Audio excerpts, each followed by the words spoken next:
Well, good evening, everyone. How are we doing tonight?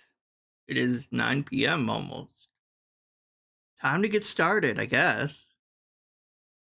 Um, Obviously, a lot of shit has been happening. Like, so much shit has been happening. I'm like, oh, whenever. Oh, that was weird. All right, no, we're good. Yeah. But it's like, oh, I've been kind of wanting to like maybe take a small hiatus, take a break, catch up on some other projects I'm working on type of thing. And then all hell breaks loose every fucking time, and I can't ever seem to take a break because there's so much crazy shit going on with this motherfucker this year. You know, it's insane. And now it's like every other fucking day he's trying to interview someone because he thinks all of a sudden the entire internet at large loves him now for some reason, even though it's just a very small handful of fucking dents and larpers that are sucking his dick and glazing him, right? But all of a sudden, oh no, everyone loves him now. Oh, okay, yeah, sure, buddy, okay. And then it's like, and then the documentary obviously dropped recently. I'm sure everyone's probably already watched it by this point in time. I watched a little bit of it, but not a whole lot, and it was just bits and pieces. Oh, hold on. Let me go here. All right, yeah. So I just watched a little bit, bits and pieces wise of the documentary. Mostly was just like watching because I was just going to react to the documentary itself, and just because every detractor you've ever known obviously is reacting to this thing, right? It's obvious because it's a big thing. It's a big fucking thing in the DSP universe or whatever, right? So it's like, of course, we're all gonna be fucking watching this this documentary. We're all gonna be reacting to it. And at first, I was literally just planning on just doing that, but I'm like, because I was like, who cares what DSP has to say about this or that? He's just gonna bend over backwards and do mental gymnastics and coping and seething like always. So I'm like, why should I even bother reacting to what him reacting to his reacting to it? His quote unquote debunking of it, right? But then I got to thinking, I'm like, well, that's actually probably gonna be pretty funny to try to see him weasel and try to squirm and try to retcon shit. So I think maybe instead of actually reacting solely just to the documentary, because if I react to the documentary itself, it'll be a little boring. It'll just be like, yep, yep, that's right, yep. So like instead of doing that, might as well just react to him reacting to it, and that way I could watch the documentary while at the same time watching this fucking buffoon try to like, oh no, that's a lie, like, you know what I mean? So I'm gonna do that. How you doing, JDX? How you doing? I'm doing all right. It's just been a mess. So yeah, before, I don't know if I should do this before or wait for it, but apparently I have not seen this yet. Apparently, while he was reacting to the documentary on the third day, Phil rose again as King Detractor, or King fucking Dent, and apparently now he's admitting that the WWE Champions account was his this whole time now, apparently. But then he sold it or something. So should I watch this first, or should I wait for this to naturally come up while reacting to him? Because he's still, like, I think tonight he's still reacting to the documentary. He's not even done yet. I think it's like day 4 tonight of him reacting to it. So it's like, should I react to this first, or should I just wait for it to naturally come up? Because I have not watched this yet, but I kind of want to hear what the hell he's talking about. So I'm like, I don't know. And then I went to go to see Raw Phil's channel, but like, they don't have any of the archives. Like, I guess maybe someone's been striking detractors lately or something. So I had to go to Raw Phil's Odyssey account in order to get the his reaction stream. But at least it's still up. So I don't know. Maybe I'll react to this later, or maybe I'll watch this later and then just react to it when it comes up naturally in the documentary, I guess. So let's bring this up full screen. We should be ready to go. This might be a little loud, actually, so let me turn this down.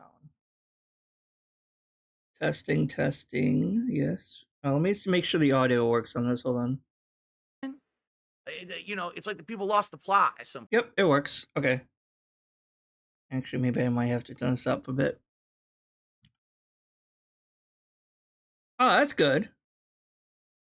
Like I said, I have my own projects I kind of want to work on too. That's why it's like I don't have I like every detractor is working like fucking overtime lately because of all this crazy ass bullshit. I haven't even been able to watch any of these real interviews that DSP has been doing with Keemstar, which I heard was kind of lame because Keemstar just apparently kissed his ass the whole fucking time.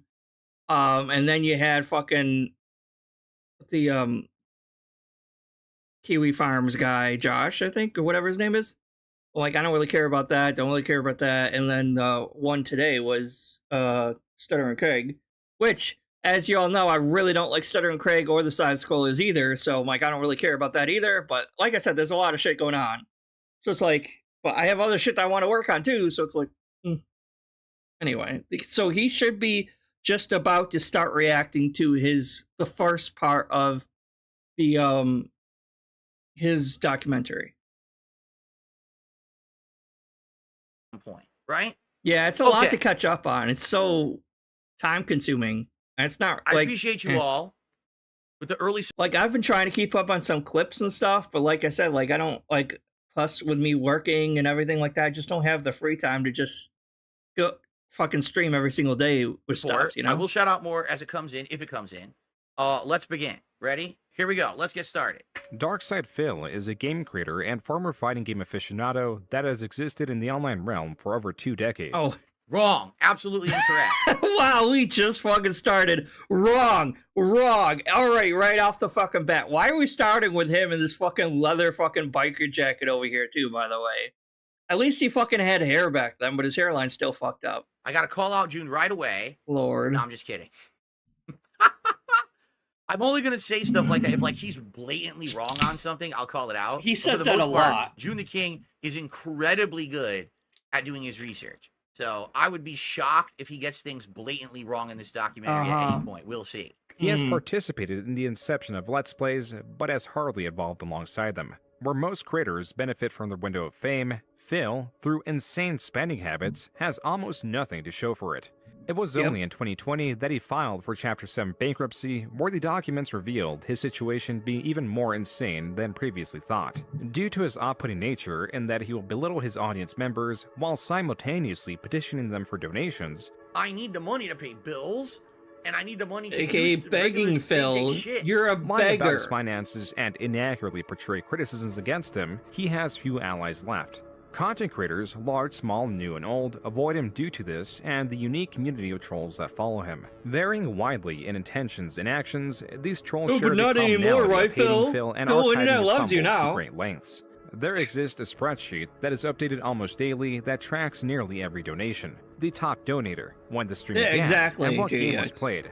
That's not all. There are several search engines designed to search his over 70,000 videos that even have options to show the trend of word usage. And of course, a forum with over 280,000 posts discussing him. Now, that's a start. I had no idea that those search engines existed. That's pretty insane, huh? So you can search all of my video content for 16 years and look for words that I've said? Yeah. Who the hell has had that created, right? Obviously your detractors, Phil. See, that's why he gets so pissed off at detractors, because the detractors will fucking call him on some bullshit that he's trying to spout, because he will be trying to retcon this or that. And be like, no, Phil, because click, if you look here, you said this on this day in this video. And he's like, oh, you must be a stalker or something. Only a stalker would remember shit from that far back. But really, we're just looking the shit up on Pig Go, you know? Like, huh? We are 1 minute 18 well, Hulk seconds Hogan's a fucking clown too lately. I mean, and already something has happened that I had absolutely no clue about whatsoever, and I'm like Godsmack. They made a fucking search engine to search every word I've ever said in any video. Yes, Phil. To what end would you do that? To call you on your bullshit, Phil. So we could be like, hey, dumbass, that's incorrect. Look here. To call you on your bullshit. If we're making this is how you don't plays. To find a certain thing you said or this or that.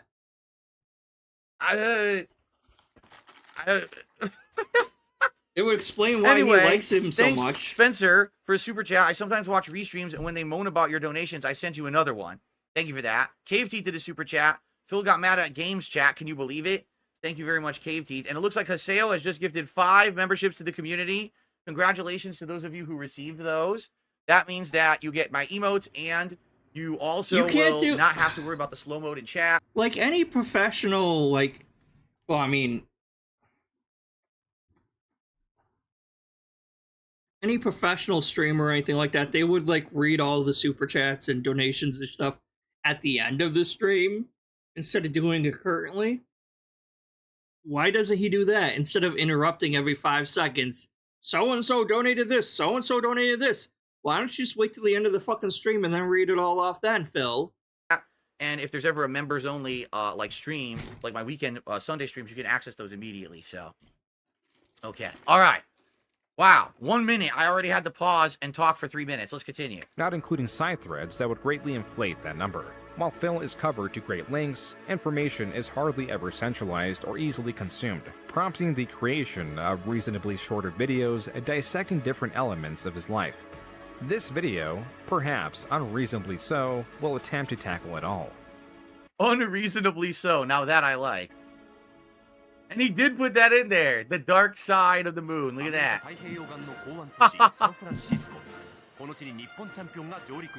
What the hell is this? To the US population at large, November 8th, 1998 was a normal day. For the 20-year-old Alex Valle, the American fighting game champion, it was anything but. For the first time ever, the fledgling American fighting game scene was going head-to-head with the somewhat matured Japanese scene that had more financial backing, production and the coverage, and tempering than the Americans. The Japanese champion, Valle's opposition, was the 16-year-old Daigo, who had flown out from Japan to make history. The game, Street Fighter III Alpha, was the medium. The late 90s. How he's doing this? I wish he would do a documentary on Street Fighter.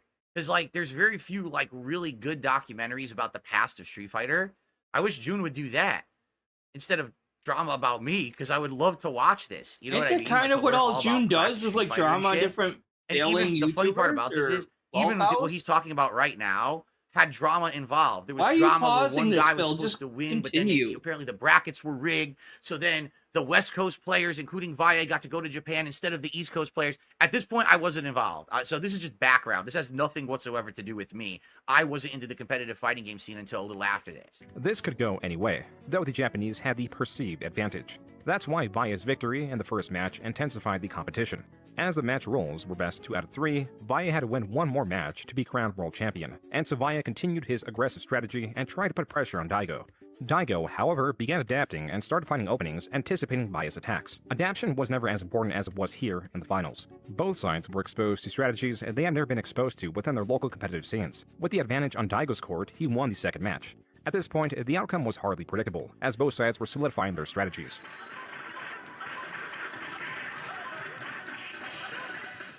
Whoa. Oh, that was nice. That was nice. Oh, now you're pretending to be a fucking announcer, like, wait, what is it called? Daigo had won. He's a combo and blew right through him. Wow, that was commentator on it. It's like, oh wow, look at this. He did such a good job. This is a hell of an intro. I didn't know that I was involved in any of this, though. I'm not in any of this. I don't know why this is in it, but okay. He's setting up the scene, retard. Such as these that embolden new players to join the competitive environment that had only seen growth. Realistically, the only way one could compete is to join their local arcade scene, if they offered a competitive environment at all. While online play was non-existent, the internet did tend to the community by allowing a quick, cheap, accessible way to promote local or grand-scale events. One of these involved an 18-year-old Phil Burnell. Who's that asshole? That guy looks like a Nazi or something. Someone arrest him immediately. Look at this man. You do look like a Nazi, and later on, you act like a Nazi, arrest his too. ass. Funny right, that. My name used to be Daigo. I forgot. I changed my name. If it quacks like a duck and it looks like a duck, it's probably a fucking duck, Phil. Anyway, hold on a second here. So Bloomkit, thanks. It looks like I received another tip, and it looks like it's a generous one. Hold on. generous one this time, guys. Oh my gosh. So I want to take a Sorry, look I'm at just snacking over here. I haven't Ladies and eaten dinner gentlemen, yet. I received another $100 tip from Bohi Pants. He says, fuck their search engines. Wow. Thank you, Bohi Pants. Again, for some reason, the text is wrong on my $100 Can I skip this? tip. Is this like... And hit save. Thanks, Ray. On the first. Sorry to interrupt the documentary with this, but we got to do this. Oh, Lord. Skip, all right, skip. Are you ready? He adapted other, short-lived nicknames, such as Phil, Throw Like Hell Burnell, labeled as such for his strategy of using the throw move in Marvel vs. Can you imagine if that was the name of his YouTube account? Instead of darksydephil, it would be Phil, Throw Like Hell Burnell. I mean, to be fair, if you've seen his actual fighting gameplay, all he does is fucking mash throw. Mash and command grab, that's all he fucking does.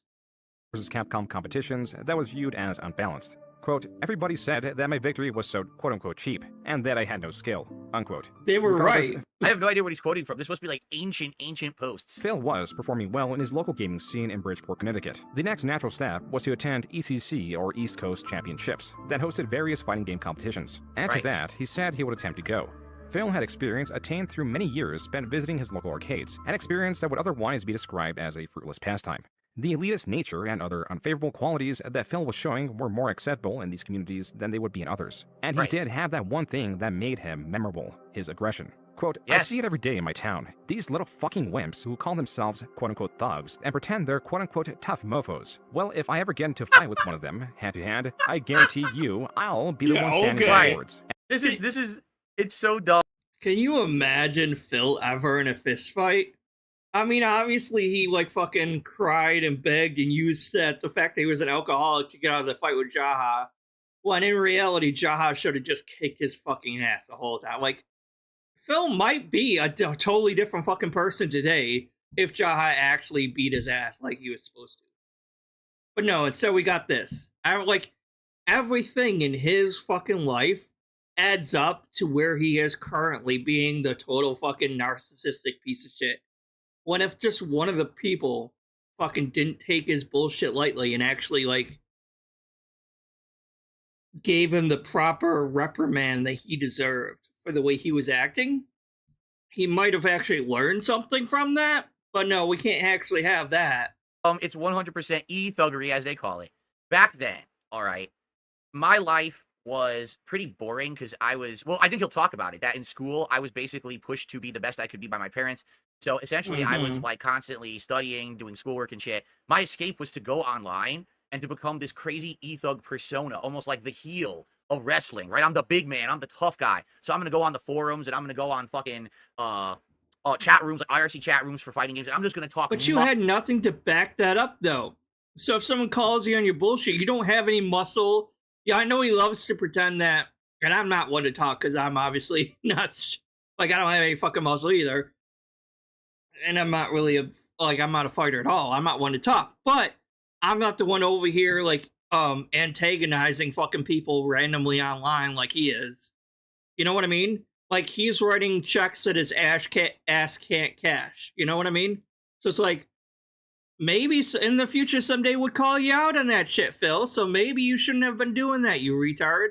Monstrous shit to everyone as much as I possibly can to piss people off. And it worked. Man, people bit into this persona hook, line, and sinker. I'm curious how far he goes into it, because obviously I'd like to tell you what happened when I went to a tournament and stuff, but let's see. And if they pull a gun on me, I hope they have pretty good aim, because if they don't hit me with the first shot, I'll have already punctured the windpipe and ended their life. Because as you know, I had much practice with this. I wonder how old I was when I posted that. I was like 17 years old. I was just walking down the streets of Bridgeport, Connecticut, just shanking people's necks left and right like this. I was so fast they couldn't even see me move. They actually called me the Flash because I was just zoop, zoop, zoop, zoop.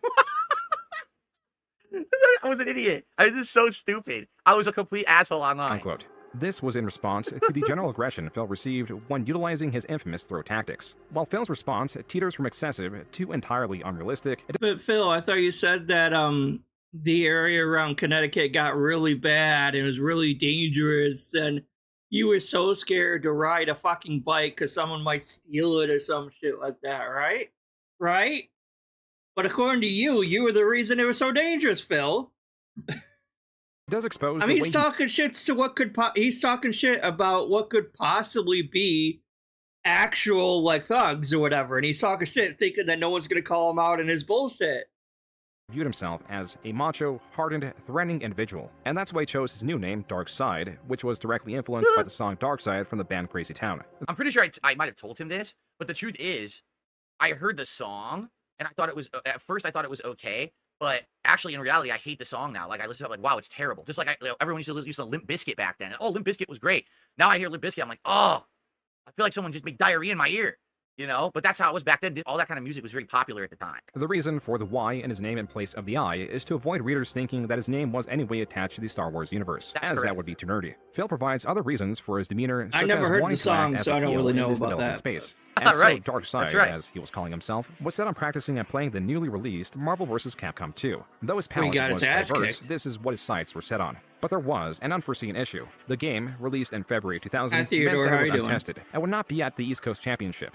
Phil's solution was to make a Oh, I don't even remember this at all. It wasn't going to be at the East Coast Championship, and I did something about. I don't remember this at all. This is Was this Super where Bowl they lore. used Okay, you let's as an see what I did. ATM, I have no basically, clue. like a zone walking and Motel ATM? 6 with a $5 entry fee.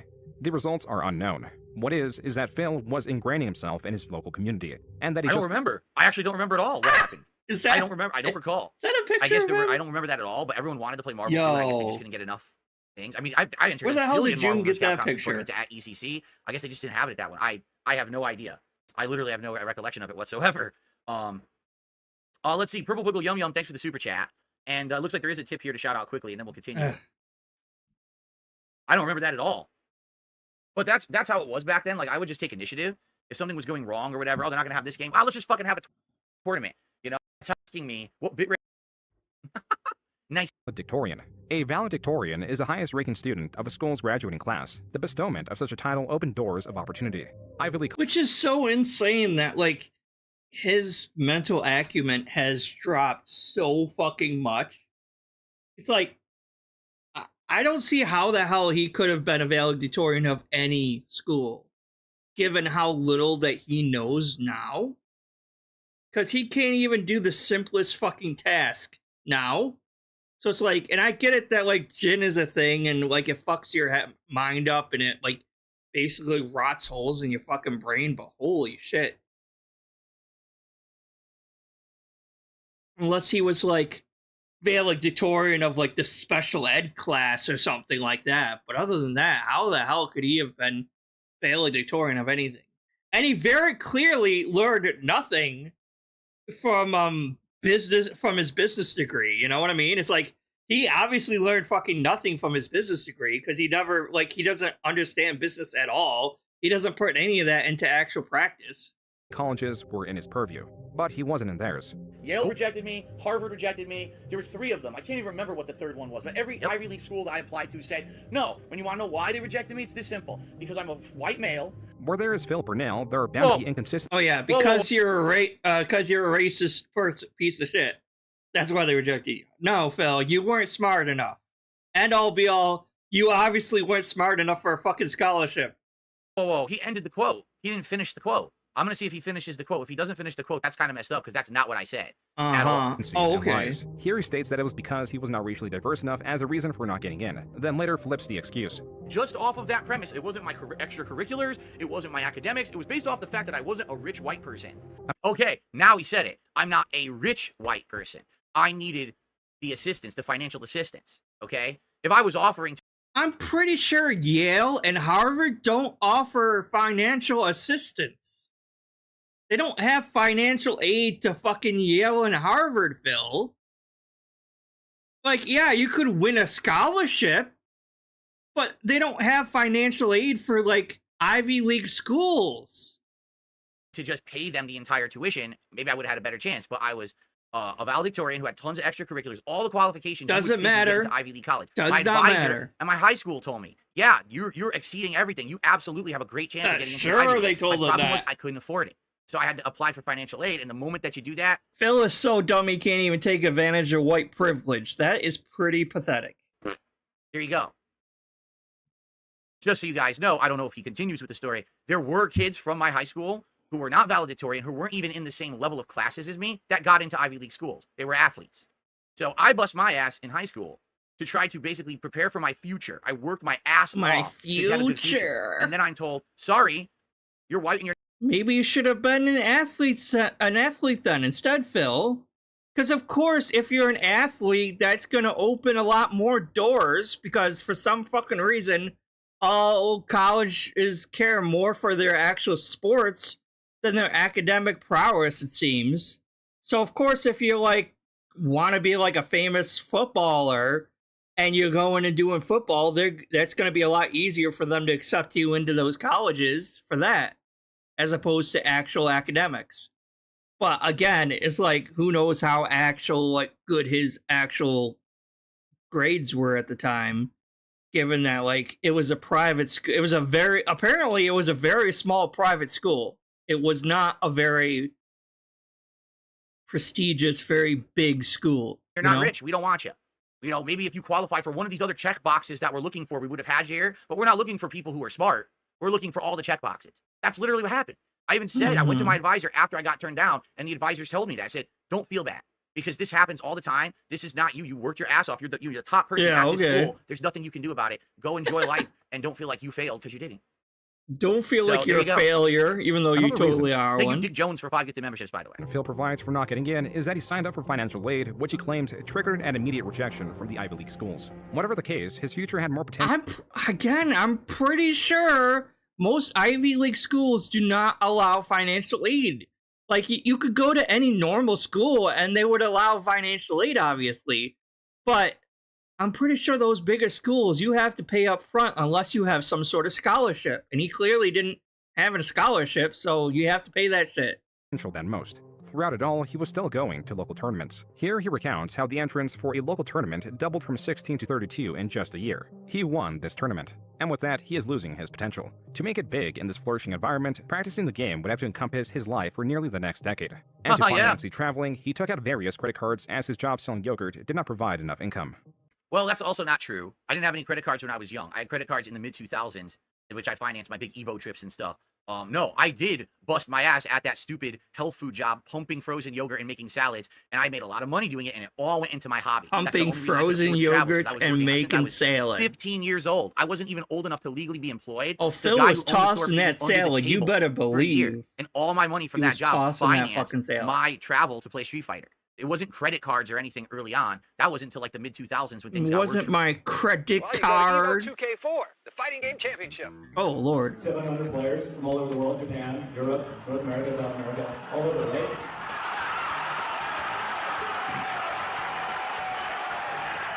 There's insane competition in the fighting game community, especially from Japan nowadays, and it's like... David Serlin, epic man in the fighting game community. He's both loved and hated.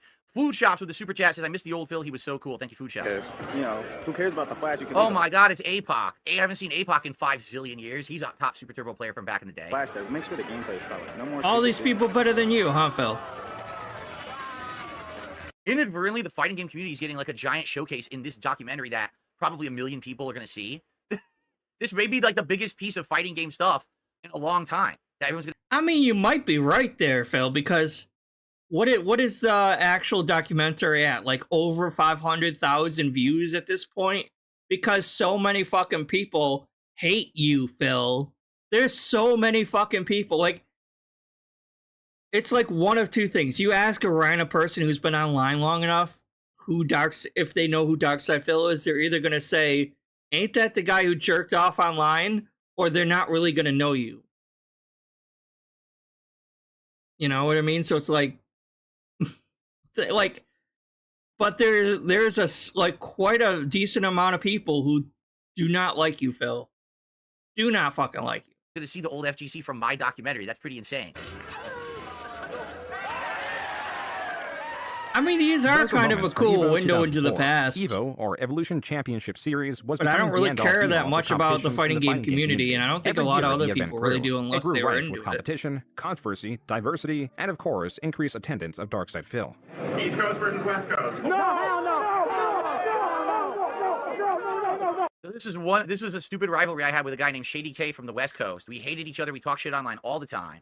And we wanted to do a big money match at EVO. And we both had agreed to it and everything. And then they let us play only one match. And then they just called the whole thing off. And the thing was, the match wasn't like one-sided. He beat me the first match, but it wasn't one-sided. It was sure it wasn't. And then he just said, oh, fuck it, and they canceled the whole thing. It wasn't one-sided or anything. What was the point of even doing the one match? It was really stupid. In this particular moment at EVO 2002, the infamous Darksydephil was selected as a sort of representative of the East Coast theater. No, that's not true at all. This was a rivalry that I had. Those with poor Shady K, East Coast people if this is being what this is. represented And then we by had this big Phil of match. all So I don't even people. think this is EVO 2004. Like, It's 2002. No, they it's got the 2002. short This is end not of the EVO stick 2000. there. This is not EVO. No, it's not the Evo he's talking about. This is B5.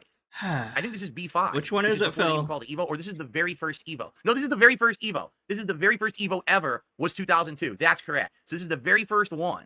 And we had I mean, a it rivalry says online, 2002 and we were right finally there. Gonna play, and then they called it off after one match. Now I'm remembering. It wasn't me representing the East Coast. It was supposed to be like a real rivalry, and then they said that to be stupid and funny. Oh, East Coast versus West Coast shit. Commentary from the people recording demonstrated how welcome he was. Oh, look at that grease. See?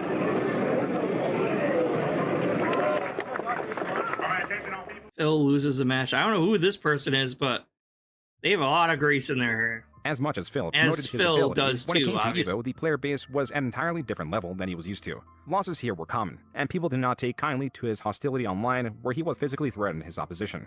I was the guy who always talked shit. I was the guy who always was like, man, don't get in my face at a tournament. I will fuck you up. I will throw you in a trash can. I will, I used to do that. But in person, that was a different story. I mean, online, he would freaking, run his flap and post a lot and respond to everything, but when you see him at the tournaments, he just sits there, he's not doing nothing. Why would I? Because he's a pussy. Again, I was being the online heel. I was the one who I want everyone to hate. So when you go to the tournament, you always want to see Phil go up against someone, and it got me a way to get spotlighted at the tournament. It also got hype, because you have to understand something. I should go full screen for this. The way that fighting game tournaments work back then, here's literally what it was. I got okay? popularity for being the asshole. And it's a bunch of sweaty fucking stinky ass See what dudes, that got you, all right? huh? A couple hundred of them. And you're literally just standing around waiting to play your match for hours on end. It's not fun. If you get to play the match and win, it's fun. But what's fun is to see rivalries, to see big matchups, to see people who have been talking shit all the time against each other. This is pretty to have a pathetic that highlighted this match is the focused highlight on, of and now you your have something to do instead of waiting for your match all fucking fighting day, game right? So you community, would actually Phil. go and, okay, I want to watch this. Let's see darksydephil versus Shady K. Let's see darksydephil versus Mix-Up from Florida, who wiped the floor with me. That was hype. People wanted to see that. Because you couldn't even back it up with your fighting gameplay, Phil. Like, even your fucking gameplay in these fighting games were not good enough to fucking, you couldn't, like, what's the right word? It's like you couldn't back up your tough guy routine with your gameplay even, because you were that bad at the game. So you suck at the game, you were not a tough guy in real life, so, like, all of that was just, like, posturing, you know what I mean? It's just, like, writing checks your ass couldn't cash. See the shit talker either actually deliver or get his ass handed to him. And you could actually never added a new deliver level on of that, could entertainment you, to these events. Phil? Some people didn't get it and thought I was actually like a fucking asshole who was going to cause problems. Oh, but no, I wasn't an asshole. That was just my persona, guys. It was a character.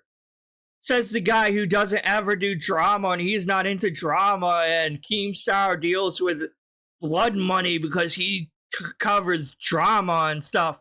That's exactly what you were doing back then. That's why when you first started your YouTube, it was successful in the first place.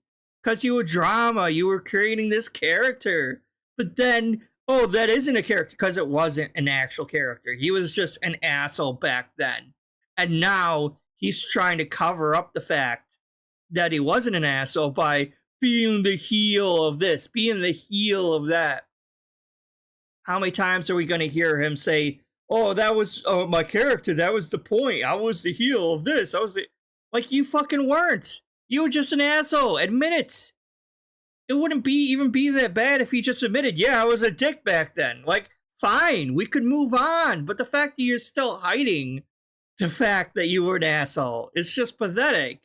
Never caused He's trying to save face, I never fought even anyone, to this day. I never threatened anyone. I never brought a weapon. People who knew me in real life said, we know it's when an no online one persona. gives a But shit people about from the across country FGC who didn't know me anymore. in real life didn't understand that. You see, they took it very seriously, and then there was problems with certain people, which I'm sure he's probably going to cover. So let's you get mean back to it. Jaha? That was Jaha, one of the more hot-headed... Boy, that was like right on fucking key, like perfect timing. Like dead on correct timing right here, okay? players that was not afraid of confrontation. He was talking a bunch of shit against like the top Marvel players, so Shady K was one of them, and Shady K didn't like him too much because he would like run his mouth so much. I mean, this guy would make posts that were like a mile long. When DSP was leaving with like him and a couple of his boys, that's when it was time to like roll up on him. We followed them outside and we caught him outside, and they were getting up in like you know, DSP's fucking friends' faces too, just to fucking make sure none of them got crazy, but they were all fucking shitting bricks. He just turns fucking white, and it's funny because he just like talks so much shit on the internet, but when you run into him in fucking person, he's just fucking, you know, turns white as a ghost. Because it's talking shit on the internet about a video game. No one was like, oh yes, we're actually going to go to Evo and start a fight, and we're gonna, you know what I mean? Well, apparently we talk shit to the wrong people. They will take that shit personally, you dumbass. Like, there was never any intention of actually starting fights. These people took the shit seriously. They didn't get the joke. They thought it was real. Oh, the joke. It was all a joke, guys. That was joking about beating their ass in real life when I roll up to Evo. That was all just a joke, though. They didn't get the joke, quote unquote. Coming up to Evo, oh, we're gonna fucking beat the shit out of people. Massive Dude, it's a air fighting game quotes. tournament. You know, where did you think that there was any level of seriousness? In fact, at this very tournament that he's bringing up, after we had the one match where Shady K beat me, at the end of the tournament, I went out of my way to find Shady K on the way out, and I said, dude, just so you know, it was all bullshit. All right. Oh, I'm okay. sorry that I acted that way. Let's shake hands and just call it quits, and we won't talk shit to each other anymore. And Shady K said, no, I refuse, and he walked away. I don't blame him because I was an online asshole. If that were me being bullied, the way that I was going at him online and being a dick, if someone did that to me, I also would not want to shake their hand. But that's me today, older and wiser. Back then, I didn't understand. This is like confronting your schoolhood book. Hold on, I'm having a hard time composing my thoughts today. I'm sorry. This is like confronting your schoolyard bully now. And he's like, oh no, I didn't mean anything by it. I was just fucking joking around. You took that seriously? That was just a fucking joke, man. No, why did that bother you? Meanwhile, when you were a kid, that really fucking fucked you up. And shit like that. You know what I mean? Like, that's the kind of feeling I'm getting from this. Is like, you try to comfort your boy, like, yo, you know, like, what you did back, how you treated me back when we were kids in school really was kind of fucked up, man. He's like, oh yeah, no, you took that seriously? No, I was just fucking with you. We're good buddies. I'm like, no, go fuck yourself, asshole. Like, that's kind of what the feeling this is getting from here. It's like, Jesus Christ, you are so dented. Stuff that I was doing online was actually causing people like pain, and they felt harassed and shit. I thought it was fun and funny, and that people were liking it because of the hype that it was bringing to tournaments. I had no intention of ever going and fighting someone at a tournament. Some of these people did. Jaha is infamous. He's had all these different run-ins and altercations at Street Fighter tournaments where he's gotten in people's faces. At one point, there's rumors he hung people over balconies by their feet. Like, he's fucking done messed up stuff like that. And that's messed up. I didn't talk. Wait, so physical violence, that's fucked up. But online violence, oh no, that's nothing. So I don't want to hear you talking shit about what detractors do and how fucked up it is for detractors to do this or this online. When you did the same shit online, and it didn't matter when you talked all this bullshit online, but when detractors do it, then it's a big negative. You can't, detractors, you guys can't, we as detractors cannot do all this talking big shit and fucking exposing him, and oh no, we're losers for doing that. But when Phil does it, that's okay, because that's just a joke. That's just a character. I got it. Okay, Phil, gotcha. Any shit about this man. It's just a joke though, right, Phil? Because he felt that I was an asshole. All right? Ladies and gentlemen. You are an asshole. You still are an asshole. I can't speak for anything else Jaha has ever done. Oh, Lord. In this case, Jaha was 100% in the right. I'm going to say this publicly. He was. Now, when I look back at my behavior back then, I'm embarrassed. Oh, I'm changed. I'm a changed guy. You're still an asshole, like Phil. And I caused problems and stress and drama in a community that didn't really Still an want it. asshole. I thought I was helping, but I guess to a lot of people, I was just the real problem in the community. Jaha was justified for wanting to beat my ass. Okay? Today, if someone acted like that to me, I would want to beat their ass. All right? So I get it now, but I was an immature little idiot. I didn't get it back then, and my behavior was stupid. And I've already, and I really appreciate I was in the wrong. I fess up. I do not fault Jaha whatsoever for wanting to fuck me up. Whatsoever, as I close my eyes and shake my head. Oh no, because you know this behavior was stupid. It was dumb. Why are we talking about wanting to fight people? Why were you? He wasn't doing that shit. You were doing that shit, Phil. You were the one doing that. Well, I didn't say I was going to stab anyone at a tournament, but I was talking to online thug big shot. Why am I going to say I'm going to throw someone in the trash can? It's dumb. It's stupid. People just want to fucking play fighting games. They don't want to have stress and drama and shit going on. It's all on me. So I'm actually, like today, I'm not saying that Jaha and I would ever be cool because I don't think he would be cool with me. I think he's hated me like forever because of my behavior 20 years ago. But I'm on the Yeah. same page as Jaha. I hate old Phil. I think old Phil was a little piece of shit, big shit talker. You but then still in real life are, didn't wanna still fight, so are. why you All talking like these that online? That's things- bitch mode shit. All this shit could still be applied to how you act today, Phil. You do realize that, right? Oh, I don't talk shit. I don't do this. Detractors, like, you could superimpose, like, him saying this now with him from yesterday talking all the shit about 2D streams and detractors are getting felted. And he would be acting the same fucking way he was acting back then. Because he has not changed whatsoever. The target of his aggression has changed. But guess what, Phil? You're still the same asshole you were back then. 100%. You know what I mean? Why are you saying that shit if you're not intending to act on it? And I admit that was bad. And I really wish I didn't do it, but here we are 20 years later and I'm being called out for it. So I guess, you know, you got to face the music at some point, right? I'm So here we being go. called out for it DSP now. was able to You're defuse the being called out situation for by it paying back Shady then. K, Jaha's friend, $10. They arrived to that amount from a money match that was meant to go 10 rounds for a total of $100. That's what was shown. That was the first match of the 10-round money match, and it never happened. So then he's like, pay $10. What? Okay. And I took $10 and I threw it on the floor, right? And then he yelled at me for throwing it on the floor. How dare you throw that on the floor? Okay. Because you were sore, you loser, probably. You're probably swearing all these curse words because you're a walking ATM. People fucking wiped the goddamn floor with you and you were supposed to pay this money and you didn't want to, even though it was a money match. Because you talked all this big shit online, so people came to collect on that, Phil. Since it was cut short due to time limitations, and DSP only fought and lost a single match, Jaha and his crew were able to swindle those $10 that Swindle. DSP had no obligation to pay. But even then, it was cheaper than a trip to the hospital. As for You could say that, but here's the truth. If anything had happened, do you understand how bad that would have been for the fighting game community? Just so you know, that was EVO Part 1. That wasn't at, like, Vegas venue. That was at a university. So if we had broken out into a fight, okay, and actually started going at each other, not only would we have been arrested on both sides, because it was me and my friends plus them on their side, it would have been a big Do you really think your friends would have stuck up for you back then, though, Phil? Like Jaha said, they were all terrified and everything like that. Not just him; they were all terrified. I don't think any of your friends would have actually stuck. If fists started flying, they would have stood back and watched. They would not have gotten involved. No one is going to risk getting into a physical altercation because of your dumbass, Phil. Like, no, they would have just fucking sat back and watched. brawl. It would have been fucking news all over the local news. Everyone would say, these players have rules. And maybe you would have actually learned your lesson and stopped being such a total fucking irresponsible asshole if you actually got your shit kicked in for your bad behavior back then. Maybe you would have, like, actually, like, put some thought into the stupid shit that you spew on a daily basis if you were actually called out on a lot of the shit that you say, Phil. In the fighting game community. Now we all look bad because these idiots fucking broke out and having a giant fight. Oh, at EVO, we look right? bad. And No, that's no, what I mean. you Like, would have yes, looked I was bad. an online shit talker. Because but at you least I was started smart this enough to know, whole no, thing. you don't fight in a fighting game venue that's now going to get everyone in the community looking bad. And Jaha 100% he didn't know would have that. been the one who Jaha lost would that have fought me fight. and There's beat me no up way if I in didn't hell throw he would have $10 won. on the ground. He literally would have done that.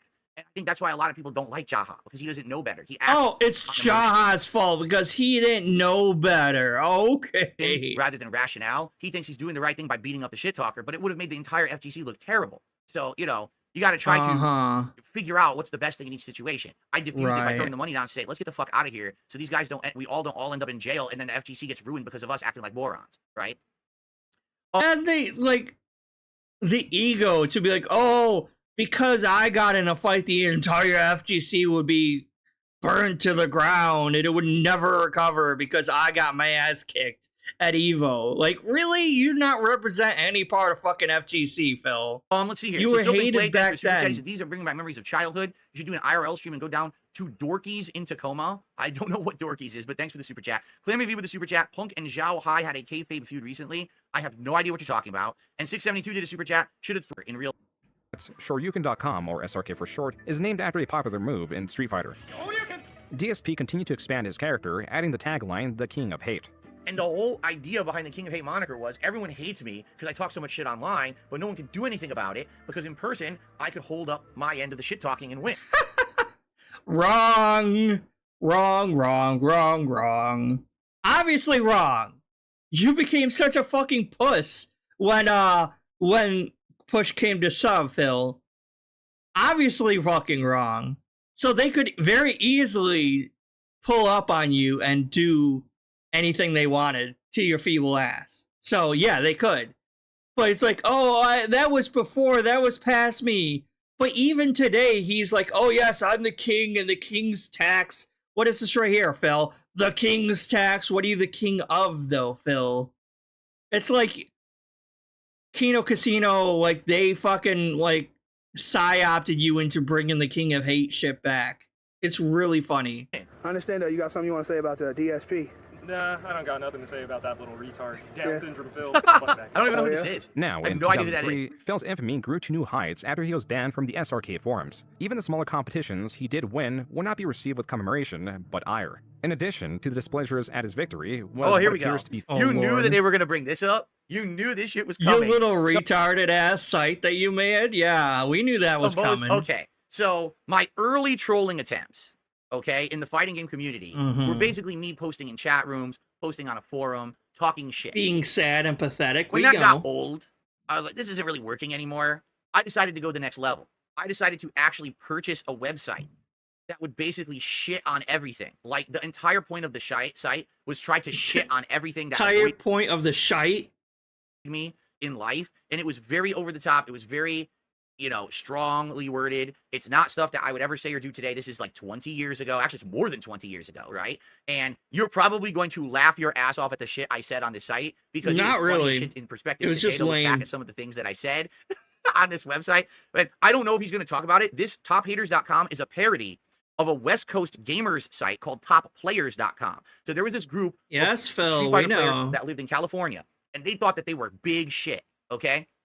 They thought they were the best players on the planet. You mean like so how they you had the felt? balls to actually register Like you thought you were... topplayers.com as a domain, and they all started joining and putting profiles up. And it was like social media before social. How dare they make their own site? Well, I'm gonna make my own site with blackjacks and hookers. In fact, forget the top site. Like, Phil, come on, this is so fucking pathetic. Social media so existed, pathetic. and they started posting up, oh, here's what I did at this tournament, here's what I did. And everyone else kind of looked at the website who didn't know these guys and laughed at them. And they were like, these guys are kind of like embarrassing. Oh, those guys are embarrassing. Those guys are losers. Not me, who is literally so bothered by this that I have to make my own site and pay a lot of money for the domain for my own site to make fun of them. That doesn't make me pathetic. That makes you all pathetic. Right. Claiming they're like the top players. They're not the top players. Smell that autism, So man. I created a parody site Jesus. called tophaters.com. The whole point of which was to basically And make it was fun of so them. funny. But after it actually got some clout, Aren't you guys and some laughing attention at how from people funny in the this fighting game is? community, they liked it. I actually expanded it to be a blogging site where I would do these over-the-top crazy blogs about topics. Oh, that blew, right, it was you're gonna see. I'm sure he's over-the-top, gonna right. talk about some of these right now. Let's see. Including Phil that incel advertising his post. website known It's as over the top. tophaters.com. Further investigation reveals that this website of Phil's creation was a response to topplayers.com, a West Coast-centered Street Fighter website. Looking further into it, this is not just a response to Top Players. Why we hate. Why we hate. This went so far, I'm not kidding you. I opened a mailing list, and I had hundreds of people say, I want to join tophaters.com. I want to be in the hate army, Phil. I'm not kidding you. It got popular. It was a movement in the fighting game community at the time. It was not. And that's why your fans today are more likely to be the hate army, the detractors. You try to put the detractors are the real hate army. No, it's always your dumbass fans. Huge, but it was funny. It was pretty funny. Because you're the king of hate, there is right? much to unpack through the multiple pages of this website. It's a blog. You're Yeah, like it's just a king. crazy blog about over-the-top shit. If Look he at addresses all certain this articles, I'll text, tell you more. all Let's see this how far he gets wasted into Page it. alone, effort. he challenges some of the fighting game culture he himself is guilty of. On What the a main waste page, he of informs time. readers that he works at Circuit City. On this thread, he is hating on the mechanics of Guilty Gear, a different fighting game. His words and his culture did not resonate within the fighting game community. Even so, he petitioned for financial support, supposedly to run the website, while also complaining about the lack of... Even back then in 2003, this motherfucker was begging. In 2003, this asshole was begging. users. Holy Despite shit. the clear lack of support, Phil Actually, like I said, I had a huge mailing list. It's just that no one was supporting the site or anything. I was paying for it out of pocket. You know, it wasn't like, oh, send me a ton of money to keep blogging or anything like that. But I'm pretty sure that I did ask for like some contributions to pay for the web server or something like that. Went onward with a new project known as Impact. As tophaters.com was Phil's answers to topplayers.com, Impact was Phil's answer to Evo. And even though Phil all right, so he actually didn't go into the articles on tophaters.com. I guess we don't have to go any further. I was gonna say, like, a lot of my style of stuff that I put on that website, if anyone wants to check out the archive. No, just go and watch the Dead Sea Scrolls on WPIG if you really want to go into those articles, because they are pretty fucking funny. There was this guy in the internet back in the day called, I think it was Maddox, he was called, M-A-D-D-O-X, and he would do these kind of unhinged, over-the-top blog rants, just crapping on things, ripping them a new asshole. And I've been inspired by him to make those kind of posts on this forum. To be honest, I was kind of inspired by him to do it, but I don't know if that's anyone pertinent who anyone would know today or not. I mean, it was so old. You're talking over 20 years old or whatever, okay? All right. No, I don't think it's this current guy who everyone says is Dick Masterson. I think it's another guy that was way before him, who I was inspired by his post to make that site and be like that, so. Continue to attend, he sought to make his own large-scale event. Quote, it's obvious that Impact is going to compete heavily with Evo, unquote. Yeah, right. On the threads created by Phil to promote Impact that include fundraising, brainstorming ideas, and other items meant to trigger discussion, on average would have at most a single other response. That was also the only respondent to the majority of Phil's posts. Even threads discussing how much Phil sucked garnered more attention on his website than Impact. Top haters. Yes, because, again, this wasn't serious. The entire site was a troll attempt. Do you understand? Like, the whole thing was a very pathetic one, a very lame one. The whole idea that I was going to run a tournament that, like, maybe would have, like, shown you not in the best light. Because, like, obviously, like, oh, it's just a joke. But the message that this joke is sending normal people that see this is coming across that you're a very butthurt, very pathetic, very autistic individual. That's the message that this site was sending. It was like, oh, you can claim it was a joke all you want, but it's actually just kind of lame. The Cannon brothers have tons of money. They were able, through their programming experience, to fund Evo, to make it happen. I was a kid working at Circuit City with no money. How was I going to start a competition tournament to Evo? It was a joke. The funny part is, from what I'm going to understand, it pissed people off. You know, the Cannon brothers and the people who ran Evo, like Mr. Wizard and everything, were really angry with me that I would say I was going to run a tournament the same weekend as Evo. They're like, come on, man. No one does that. No one runs a tournament the same weekend as someone else's tournament. Why would you do that? Like, they actually got upset, even though it was a joke. It was totally never intended that it was going to be like a real thing. I didn't have money for a venue. I didn't have money to roll in arcade machines and shit. It never was going to happen. .com was a failed project. DSP now espoused to this negativity will not use his character to his benefit. Instead, he used it to attack beloved franchises like Counter-Strike and Warcraft 3. And again, it's a joke. I played Counter-Strike and Warcraft 3. Sure, I played them and liked those games. This was supposed to be me going crazy over the top rants to get attention. It was and how did that turn out? Did that help your reputation at all, Phil? I don't think it did. Then, that was only a distraction from his assaults at fighting game culture. Is that why you were shit-talking Minecraft and Fortnite all this time? Was that a joke too, Phil? No, you were just an asshole. And now in retrospect, looking back, you're trying to retcon this into being like, oh, that was just a character. Because that's going to be the overarching fucking tactic that he's going to use throughout the rest of this whole documentary. Is that, oh no, I knew that was a bad thing to do. But that was just my character. I was the heel of the FGC. I was the heel of YouTube. I was the heel of Blip TV. I was the heel of Twitch. I was the heel of fucking everything. Nah, I can't be held accountable for any of my actions because that wasn't me. That was a character. So instantly that means I didn't do it. The character did that. What do you have, fucking DID? Like split personalities or something, Phil? Here he went past what was known in the fighting game community as... What's up with all those combo videos? Losers. Can you not tell it's a troll op? Can you even believe this is real? This Why would I say like that combo someone videos really are bad? Back butthurt. then, if you got a combo video, it was like a golden opportunity to learn tech in a fighting game without being physically at a tournament, seeing someone do it. There was And no yet YouTube. you never there was learned, no fucking Twitch. because you So, still of don't course, know how combo to play videos were very great. well, They were a Phil. great resource. But I would be a fucking contrarian. And I would literally say, oh, it's terrible. What a bunch of losers to make those videos. And then people would be upset. That was the point. I was the heel. Get it? That's the joke. I was the combo heel. videos. In the early days of the fighting game community, CDs were exchanged in person. These carried videos of various combos or tactics one could utilize, yet the existence of them were also controversial as groups could gatekeep the data. Now with the internet in play and data shared at a faster pace, tactics and their discovery were virtually immediately adapted and the meta was becoming solidified. Even still, the combo video situation is more complex than just defining metas, as DSP points out. Quote, in some cases, the combo videos are single character only or console only, unquote. The last bit is of utter importance. Now mid-2004, arcades have long been losing their purpose to the increasingly popular home video game console, and a Correct. switch of competitions prioritizing consoles could increase accessibility for players. We're entering the console arc, everyone. Oh, This is the Lord. big thing that everyone always made fun of me, and the FGC tried to discredit me for the console arc. Of course, it's going to Yes. be blown apart. Correct. I wonder how deep Joon goes into it. We're going to find out if he actually research and justifies The or fact not. that the only reason that you won, not even won, that you got 4th place in Evo was literally because most of the good players didn't show up to that one because of the console version that they used. You mean that, Phil? We'll find out, okay? We'll see if he gives me a fair shake here. Okay. By the way, thank you, Jubbanubs, for a membership. I appreciate that. Jabril did a super chat saying, this will be a hard watch, but keep your head up, King. Make better financial decisions in the future. I firmly intend to. He will Also, not. He Network 620. news flash from the future, from the very near future, a couple days later. He did not.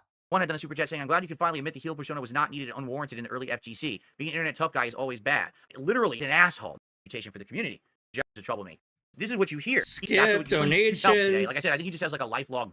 Skip Thank you, Dick donations. Jones. I appreciate When a game, like Street Fighter for example, Not is need to ported from hear the superior donations, hardware of an don't arcade cabinet care. to the limited or vastly different video game console, color, resolution, and most importantly mechanics could Oh, differ look at the based on head. the port. That's And though great. the technology and quality control had improved, it was still not good enough. It was a Ah, jump Super that would eventually Nintendo. have to be made, but perhaps it was too Classic. soon. Evolution console? It's my worst nightmare, dude. I'm an arcade player. I hear you. You know what I'm saying? I mean, if this is the future, we're gonna have to. It's evolving, so we're gonna have to adapt. Personally, I don't like it, but no choice. And that's exactly what they refused to do. They refused to adapt. They all didn't practice, and they got hosed. And you're about to see the story right now. Hosed. That was You're Alex Valle still at so Evo proud 2004, of getting 4th place. 4th fucking place, Phil. And again, the only reason you got 4th place was because a lot of the competition was not there because they left. They didn't show up. sharing what was the popular opinion among the top fighting game players. How And to the pathetic. displeasure of many, their worst nightmare would manifest in ways they could hardly predict. 4th place. He is still so proud of this. It's pathetic. Their worst nightmare was about to manifest Oh in my ways they God, could this never predict. autism. The biggest Bruh. fucking troll of the FGC beat them all. Ah! I just want you to think about that for. But you didn't, though, Phil, because a lot of the people didn't show up. So if like all the top competitors that would normally have played at the Evo, right? If they just boycotted that Evo and didn't show up, you're not beating any of them. You skipped ahead. You got like brought up to like a higher standing than you would have normally because you would have got your ass fucking kicked if they actually showed up. But because they chose not to show up at all, that doesn't constitute you beating them in the tournament. That it doesn't. Sorry. And the fact that he's still so proud is such an insignificant thing.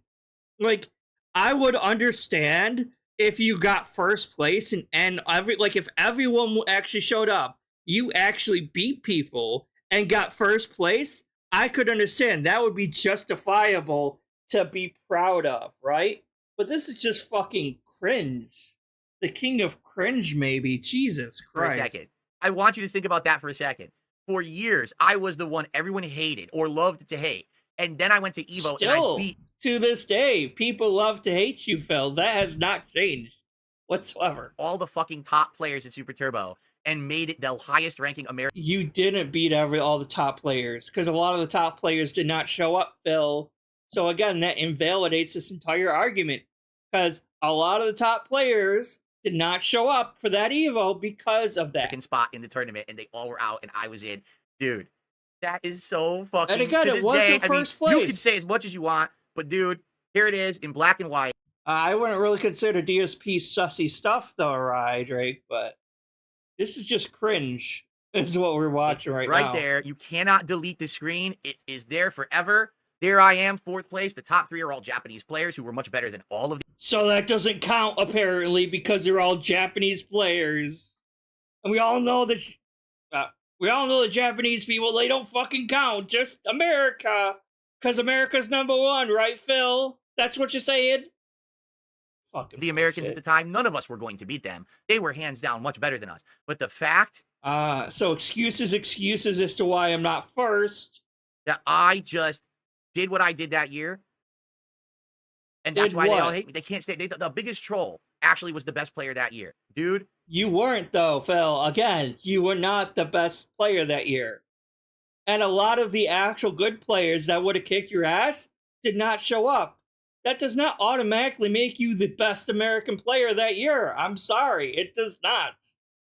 Because if you had actually fought a lot of the good players that decided not to show up, then they would have kicked your fucking ass, Phil. So again, you were not the best player. they got fucking crushed. They couldn't believe it. Did you actually fight them? No. Old commercial, I guess. EVO 2005 would live in infamy for its decision to use the PlayStation port of Street Fighter II Turbo and the outcome of the matches. Both. It only would live in infamy if I won. Let's be clear here. Let's be very fair. If Alex Valle, John Choi, Mike Watson, all right, the big three, or any Japanese players or whatever, if they were the top placers, it would have been perfectly fine. But because darksydephil got 4th place and beat all the Americans. How many times do I have to say it? You did. You didn't. You fucking didn't, Phil. A lot of them decided not to show up because there was a PlayStation version. So you didn't beat all these top players, Phil. That's why the tournament says it lives in infamy, right? That's the only fucking reason. They hated me. Yeah, like, right, Drake, this is my first time. Like, I'm only, I didn't actually watch the actual documentary. I'm watching it by reacting to this part of him. Because I thought it'd be more entertaining watching him try to cope and seethe and squirm by reacting to the documentary rather than just reacting to the straight documentary itself. So they discredit the It tournament. really You know what the is. most It's fucked up so part about that is? lame. I said this And he's before, so actually reacted deluded, to a different documentary. thinking When that, they say like, that, this is do not some understand you big discredited deal. the top 3 Japanese players. Now everyone knew that the Japanese were the best players. So why is it that the Japanese were able to get the top 3 spots easily, no problem, but all the other American players couldn't hang, and I beat them all? Did you hear the Japanese say, man, this thing's a piece of shit. I can't believe I can't play this version of the game. No, they practiced the version. They came to EVO. They dominated. They won as expected. So why couldn't the other players do that? Instead, they all sat there whining and stomping their feet that they didn't like the version. I can't play it the way I like to play. I don't know. We all knew that he was down for the rafters, and this ain't a big surprise. I didn't even get to watch that yet because, like, I'm thinking I was planning on, like, oh, should I react to that now or not? But I think I'm gonna wait for that to naturally come up when I'm watching him react to this, because this is part 1, and I'm gonna do the, like, however many parts it took him to react to this. I'm probably gonna do that. So this will be part 1. Next time I do it, it'll be part 2, and so on and so on. So I'll probably just wait for that to come up naturally while he's reacting to it. But, like, I mean, we all fucking knew it. We had so much fucking circumstantial evidence that in any court of law, he would have been found guilty. But DSP doesn't seem to realize that circumstantial evidence is still enough to convict you of a crime, Phil. Like, if you have enough circumstantial evidence, you will be found guilty in a court of law, no matter what. We all knew he was fucking down for the rafters. This isn't some big reveal. It's not surprising at all. And then he lies and said, oh yeah, but I sold it. I'm like, bullshit, you didn't sell it.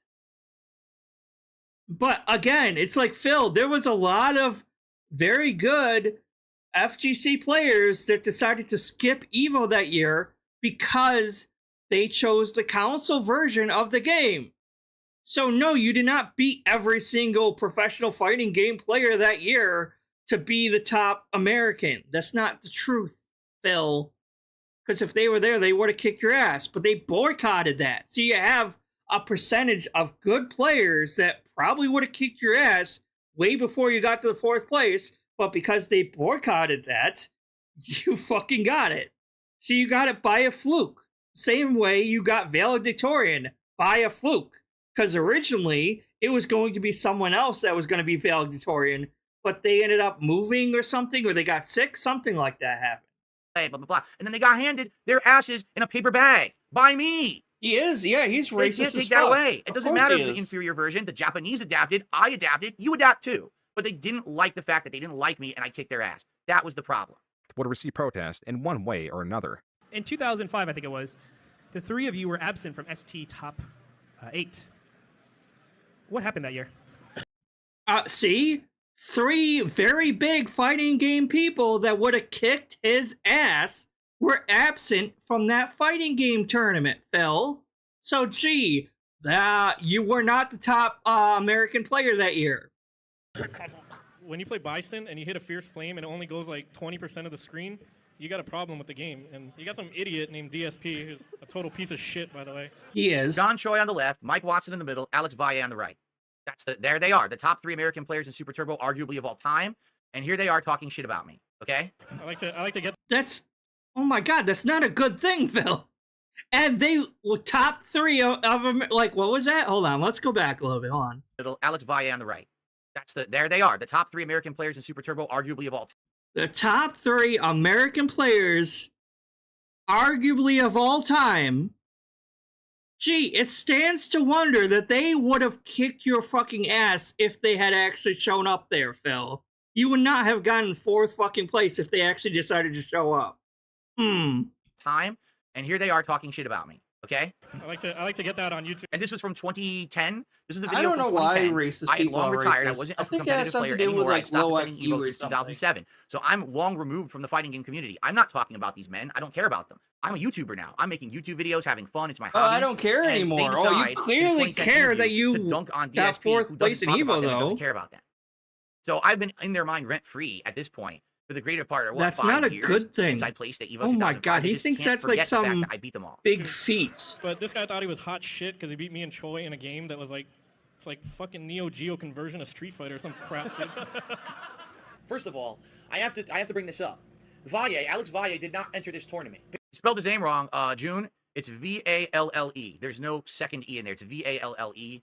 But I mean, the video's already published. Kind of sucks. Maybe you want to put a correction. Who cares? He claimed he was busy and he couldn't show up. Bullshit. He was like, "Oh, I'm protesting Evo because they're not holding Arcade Super Turbo. I don't want to enter or whatever." Right? Yet he was still there, but he didn't enter. He did not enter the tournament. I'm gonna name some names now. People who I played and beat that day. Yeah, and they would have, like, Valle would have kicked your fucking ass if he actually joined. In Super Turbo for the PS1 that you might be like, what the fuck? Jason Wilson, Mike Watson. Pretty sure I played John Choi and I beat him too. DSP at EVO 2005 surged in the ranks for Street Fighter II Turbo, a feat that was achieved through a superior knowledge of the game. Wow, wait a minute. Someone actually gave me credit. June says I won because I had superior knowledge of the game, which is what you do when you want to win in a competition. You learn what's going to be played in the competition, correct? Then, if that's the case, Phil, how come you never placed in any other competition you ever joined in your life, Phil? How come you can't beat common level, quote unquote, scrubs that keep using a cheap pattern? Like, if you're still a professional fighting game player, even if you were a professional fighting game player back then, you would still think an ex-professional fighting game player would be able to easily overcome the scrubs, quote-unquote scrubs, that he fights today. He was never that good compared to other people. He wasn't. I'm standing with GGG on that. I can't believe it. I actually got some respect from someone for fighting games? This is so pathetic. Hallelujah fucking Luya. Finally. Show the someone pit admits stains, that I actually Piggy. studied the game and that's why I did well. I can't believe it. Wow. Okay. During that period of time, I learned some major differences about the game, including the fact that some characters were different sizes. They weren't as tall or short as they were supposed to be, and they had different hitboxes. I found out certain characters did different stun amounts than they did in Arcade Super Turbo. I found out that one of my characters, Vega, was incredibly easy to do these complex combos with, which actually was harder to do in the arcade version of the game. The beauty of Phil's achievement, and now beating all of his American opponents in EVO 2005. So you use loopholes in the game to win, is what I'm hearing, Phil. Like, you figured out that there are certain loopholes that you could do that would give you the advantage over people who are used to the arcade. So you exploited loopholes in the game in order to win and beat other people, because other people were more used to the arcade version. And if it was the arcade version, you would have got your ass kicked, because you probably couldn't do these advanced Vega combos. But because it was the console version, you could do them, so you exploited loopholes, and that's the only reason why you won. But yeah, he's still so proud of exploiting a loophole and winning, apparently. Is that he touts his knowledge as a fair advantage. But when he goes up against the Japanese players who also dedicated themselves to the port without protest, he changes his tone. Yep. I do. I don't know. They beat my ass because they're better than me. Because they play way more than me. Because they have more knowledge than me. Because they're better players. Those Japanese players, dude, they're hardcore. Like a lot of American players, for us, it's a hobby. Those people live and breathe fucking Street Fighter. Those guys are so ridiculously hardcore. They have a whole culture of going to arcades and practicing and shit. You can't hang with them. It's a miracle if you beat a Japanese player at a fucking competitive fighting game. So I don't know what I said. Maybe I shat on them. Let's see what he says here. Well, probably. So now I was in the position, boom, if I win like 1 to 2 more matches, I could win the whole event. And then my final match in the tournament was against Tokido, who picked a mirror. We did a mirror match of Vega. Yep. And he knew a few things about Vega that I didn't about the mirror match. And just because he knew those few things, he got the jump on me. And I remember distinctly making 1 to 2 major blunders that people were like, why did he do that? I don't know. You know, I was on the stage, I was playing in front of 1,000 or 2 people, and I was, you know, I fucked up, I admit. He beat me. And so what ended up happening, I got 4th place. The top 3 places were all Japanese players.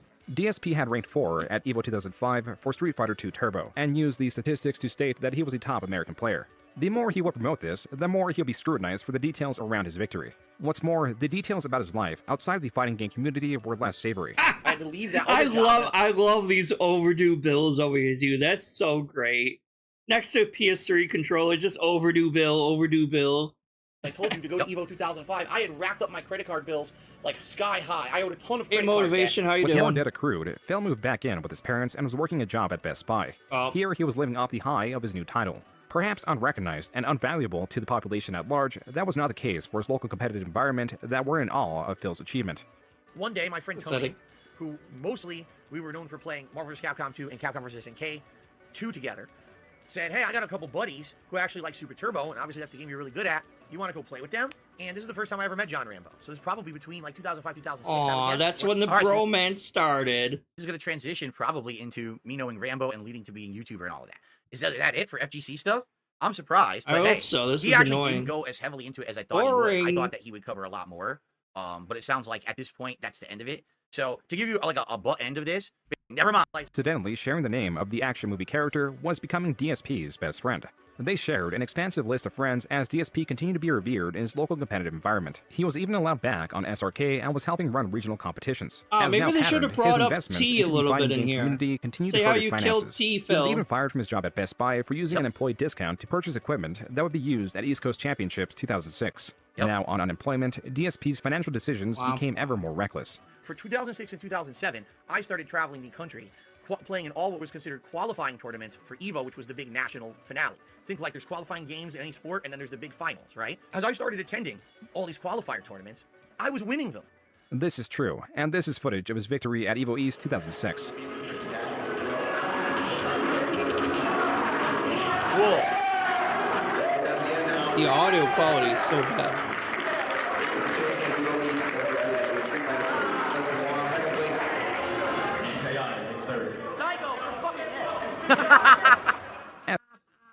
Daigo, you're fucking next. I never played Daigo. It sucks. I never got to ever play Daigo. Instead, I played Takedo in every tournament, and literally Takedo wiped the fucking floor with me in every single tournament I ever played him in, but I never got to play Daigo. As neat as these victories were. And that was Justin Wong who I beat right there. That was me versus Justin in the finals, EVO East 2006, and then I went on the next year to beat Seth Killian in the finals of EVO East 2007. I also entered all these different regional tournaments for EVO in 2006 and 7, and I either placed or won all of them. I did really well. Doesn't matter, Phil.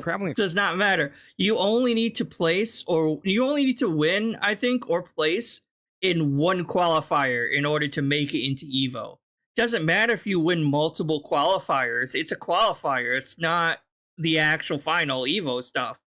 So it's like you really only needed to place in one of the qualifiers. Then you could be done and you can keep practicing and wait till you get to EVO. It's not a big deal. Across the country, when he already secured a high position in EVO, meant that he was effectively wasting his money, as having more than one seed was pointless. Exactly. He's right. But I was trying to prove a point. Everyone had said that my 4th place victory in 2005 EVO was fake. That it was it was worth wasting all that money for, right, Phil? Bullshit. And I said, I'm going to so disprove you guys. I'm going to go to all the qualifiers, and I'm going to show you that in every region. And take up seats that could have been used for other good players to go instead, right? I'm a top player in Super Turbo, and I did it. I fucking did it. In 2007, I think I went to almost every qualifier. That's not that big of a gotcha moment, Phil. It's just kind of dumb. To practice on arcade. I only had the console version, so I lost there. Every single one where it was played on console, I either won or placed like top 3 or 5. I was kicking everyone's fucking ass in that game. Exploiting loopholes, because the only reason you won was because it was the console version. and you can't hang when it's a fucking arcade version. It kind of sounds like you weren't that good at the game, Phil, and you were only got recognized or got close to winning if it was a console version of the game, Phil.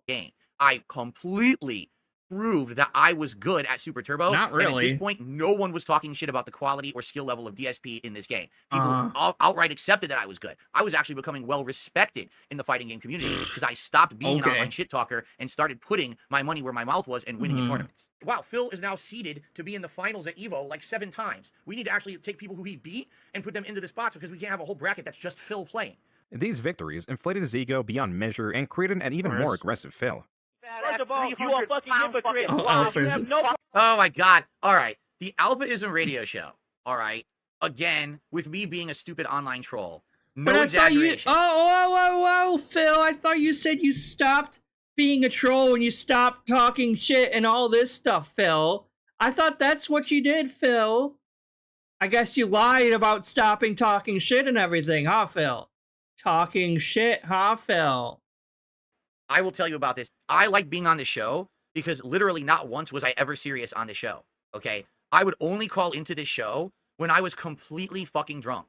I admit, I've talked about this. Measured your dick with a receipt. Yep, you sure fucking did. Alcoholic. I drank a ton in my 20s, like way too much. Still do. Most of the time when the show was on, I would call in. They would always put me on. They wanted me as a guest. And I would be talking so much shit and I would be saying not complete nonsense. Drunk. I thought you stopped talking shit though, Phil. I thought you started putting your money where your mouth is, Phil. My ass. I only think the one time I actually called in sober. Why is Skeletor in the background anyway? From the airport, and I had nothing to do. Nah, so I called into the show to talk Skeletor! while I was driving because I was bored. Outside of that, I was always fucking drunk as shit. So I couldn't Still imagine are. what he's gonna bring up here. Maybe he'll even bring up the fucking Triforce Game Master shit, which would be hilarious if he does. Let's see. Problem shit. You have no problem talking about my shit. Whoop your fucking ass. Oh, really? You gonna whoop my fucking ass? Oh, I want to see that shit. DSP continued to seek out. Oh, come on, that's it? That's all? Oh, that's a gold mine. No, that's a fucking gold mine, dude. Oh, we know, Phil. We know. The Dead Sea Scrolls has all the shit on that, Yeah, Phil. but that's the only clip he put into this thing. The whole Triforce Game Master thing. Oh man, I want to talk about it, but this documentary is already too long. Maybe another time you guys can ask me about that. All right? Okay, here we go. Oh, by the way, thank you to Captain Based Pants for $5. And then Joe, go. Calculated and threatened someone who could reciprocate threats, reinforced by real experience. Viscount, a veteran of the fighting game community, was lambasted by DSP. Quote, so first Phil was like, dude, this thing was completely fake. All right, let's go ahead and see what he has to say, just so everyone knows this entire thing was fake. But let's go. Okay, well, you have to sign some document, because if I kill you, I don't want to be responsible. And I was like, whatever. Then, there was an actual serious negotiation over who the ref was going to be. And I think we settled on Walter from Connecticut, but I don't remember this part either. Then, there was an honest-to-God negotiation over weight, and that we were going to have to weigh in and everything. Again, I'm not making any of this up. As dumb as this sounds, this absolutely happened. So one day, Phil IMs me on AIM and tries to back out. He was like, hey, so how about this? How about we pretend like we're going to fight, and then when a whole crowd is around us, we both do DX crotch chops to the crowd. That'll be such a goof. Yes. This really happened. And because why? Okay, it would be one thing if it was like the first... Trying to back out when it was getting too real for you, huh, Phil? It's getting a little too fucking real for you. The heat was getting a little too hot. You're like, oh shit, I might actually get hurt. Let's be so goofing. Oh, it's all fake and everything. Time you heard of DSP and you hear that he talks shit online, okay? This had been going on. Yeah, we're all the horrible people, but he's done way worse than any of us has ever fucking done. Exactly.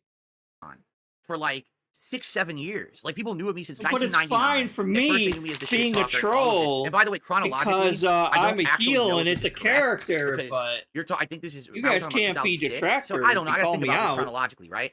But anyway, the whole thing was fake. Never did I have a beef with Vizant. His name is Vizant. Everyone says Viscant because no one remembers to pronounce it like Vizant. That's why I say it like that. But originally his name was supposed to be Vizant, but now everyone says Viscant. I was cool with Jay. Like there was no real beef. I think what happened is after so many people kind of went after him. Did he know that? Or did you just know that? There was never, at least from my perspective, there was never going to be a fight between me and Jay. Ever. This is the dumbest thing possible. Like, I'm already... Yeah, maybe... Sorry. Maybe you should have told Viscount that. Because I think Viscount was taking that shit seriously. And only you were over here being like, oh, I wasn't actually being serious. Sounded like he was ready to go. Phil. I've been part of the FGC for 6+ years, right? Now I'm placing, I'm doing well. Why the fuck would I fight someone now? Dude, Evo 2006, I stayed with Jay at his home. He let me stay there with other players for free so we could attend Evo West. How did I have a real feud with him? That was after this. This is so weird. This is bizarre that people took this seriously. It was never real. And I'm just like, are you fucking kidding me? I honestly couldn't believe he was pulling this, and I was still mad about the whole thing and actually wanted to fight him. From that point on, there never really was any problem between him and I. Here we go. When it came to real fights, backing out was typical of Phil. But when it came to Street Fighter, he was more confident than he'd ever been. No, there was no backing out was typical of Phil. Phil was never going to fight anyone, and everyone knew that. He knew it was online shit-talking. It was a few people who didn't get it. Everyone knew it was online shit-talking. Everyone. And by the way, I would just like to say for the record, I was not the only one who talked shit. A lot of people in the community were shit talkers. I was probably one of the biggest ones. But this documentary makes it seem like, wow, DSP was the one bad apple. No, there were lots of people who were talking shit and shit. You know, this is just, it's because he's covering me that I have to be the central point of this. And I get it. I don't fault him. Right. For that. But this was not like, oh my God, Phil's the only one. No, this was it was like locker room shit. You talk shit to your opposition. You get the hype going, and then you go and you play them in Street Fighter. There were no real fights. There never was going to be. All right, we got the man of all hate, the one and only DSP. I call him Phil, because Phil's cool. Anyhow, Phil. I call him Phil because his name is Phil. How you feel about SC? I mean, for years. Damn, this is 2006. Look at me then. Jeez. These same guys are on top. Oh, look how much weight I lost. Oh my God, it's like 20 pounds.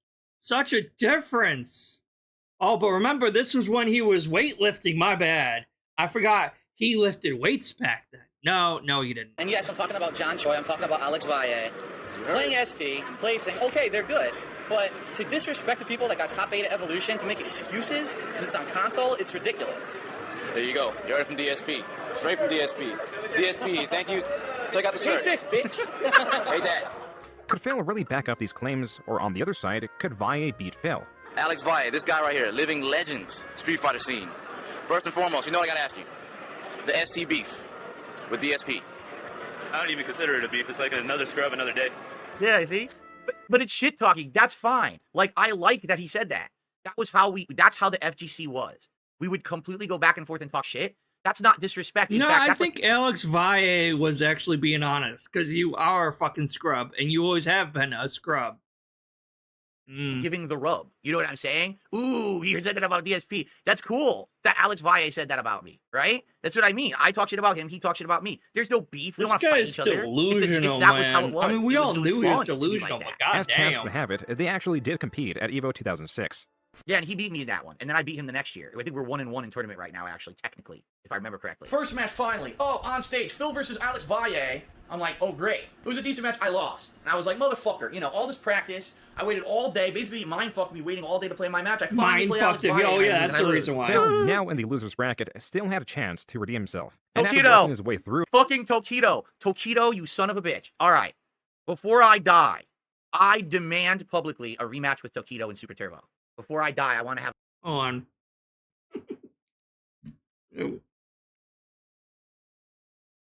Sorry.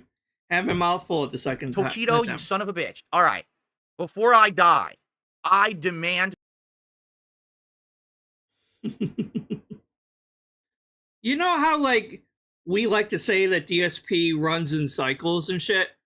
And last year he was trying to do he was trying to get LTG to fight with him during Evo weekend and everything like that. You remember that? Like I think it was around last year during Evo or right before Evo, DSP was trying to set up this like rivalry match, like best out of 10 or whatever, between him and LTG to try to like, oh, it'll wreck Evo, it'll like blow Evo out of the water, all these people watch us fighting instead of Evo. Which it wouldn't, of course. Evo would still have been the bigger thing. And how fucking LGG obviously saw it for the ruse that it was. Is like, no, go fuck off. Go get some fucking drip. And it fucked his mind up so bad that now he's wearing all these lame button-up shirts. And now this year, he's doing the same fucking thing with Tokido. It's like, bro, do you never fucking get the hint that, like, shut the fuck up and just stay in your own fucking lane? Now he's talking, he's like, yeah. Yeah, that was the same one where LTG wanted 5 bands to fight him in the game. Yep, exactly. Because LTG saw it for what it was. DSP is just trying to get relevance in the fighting game community again, just like he was doing last year with LTG. So he's like, oh, I'm going to issue all these challenges to actual good fighting game players, because I'm sorry, I honestly think LTG would have beat Phil in Street Fighter. If it's first to 10 or whatever, or best out of 10, LTG would have beat Phil easily. Because if it's a long, like, a race to 10, DSP is going to lose steam. If it's just, like, 1 or 2 matches, DSP maybe might have it, but not all the way best out of 10. No. But, if I believe that that LTG would have beat Phil, then Tokido obviously easily would fucking wreck Phil's shit. Not to mention the fact, like, ain't Tokido, like, he lives in Japan, I think, right? Like, he's not gonna fly all the way here just for that shit. Fuck that. I mean, I guess they could do it online, but I mean, even if, suppose this actually happened and they did an online stream together thing or whatever, right? DSP would just blame lag and the fucking what is it? Like, he fucking blames it all the time. The online lag and the fucking not just the lag, but the network itself. He would blame it on. He was like, "Oh yeah, the network sucks for Street Fighter and blah blah blah blah blah." A rematch with Tokido in Super Turbo. Before I die, I want to have a match with that man. Never gonna happen. He always beat me, and I demand one more match again. And your skills have dropped so fucking much since then, Phil. You can't even fucking beat scrubs on Street Fighter. You really think you're gonna beat Tokido? Against Tokido. I don't know how it happens. I don't know if it's online at a tournament. I don't give a fuck. I am facing Tokido, and I will defeat Tokido in Super Street Fighter 2 Turbo before I die. No, you won't. You understand me? Nope. Fucking Tokido, I'm coming for you! Through the loser's bracket, he had his final match of the day. My final match...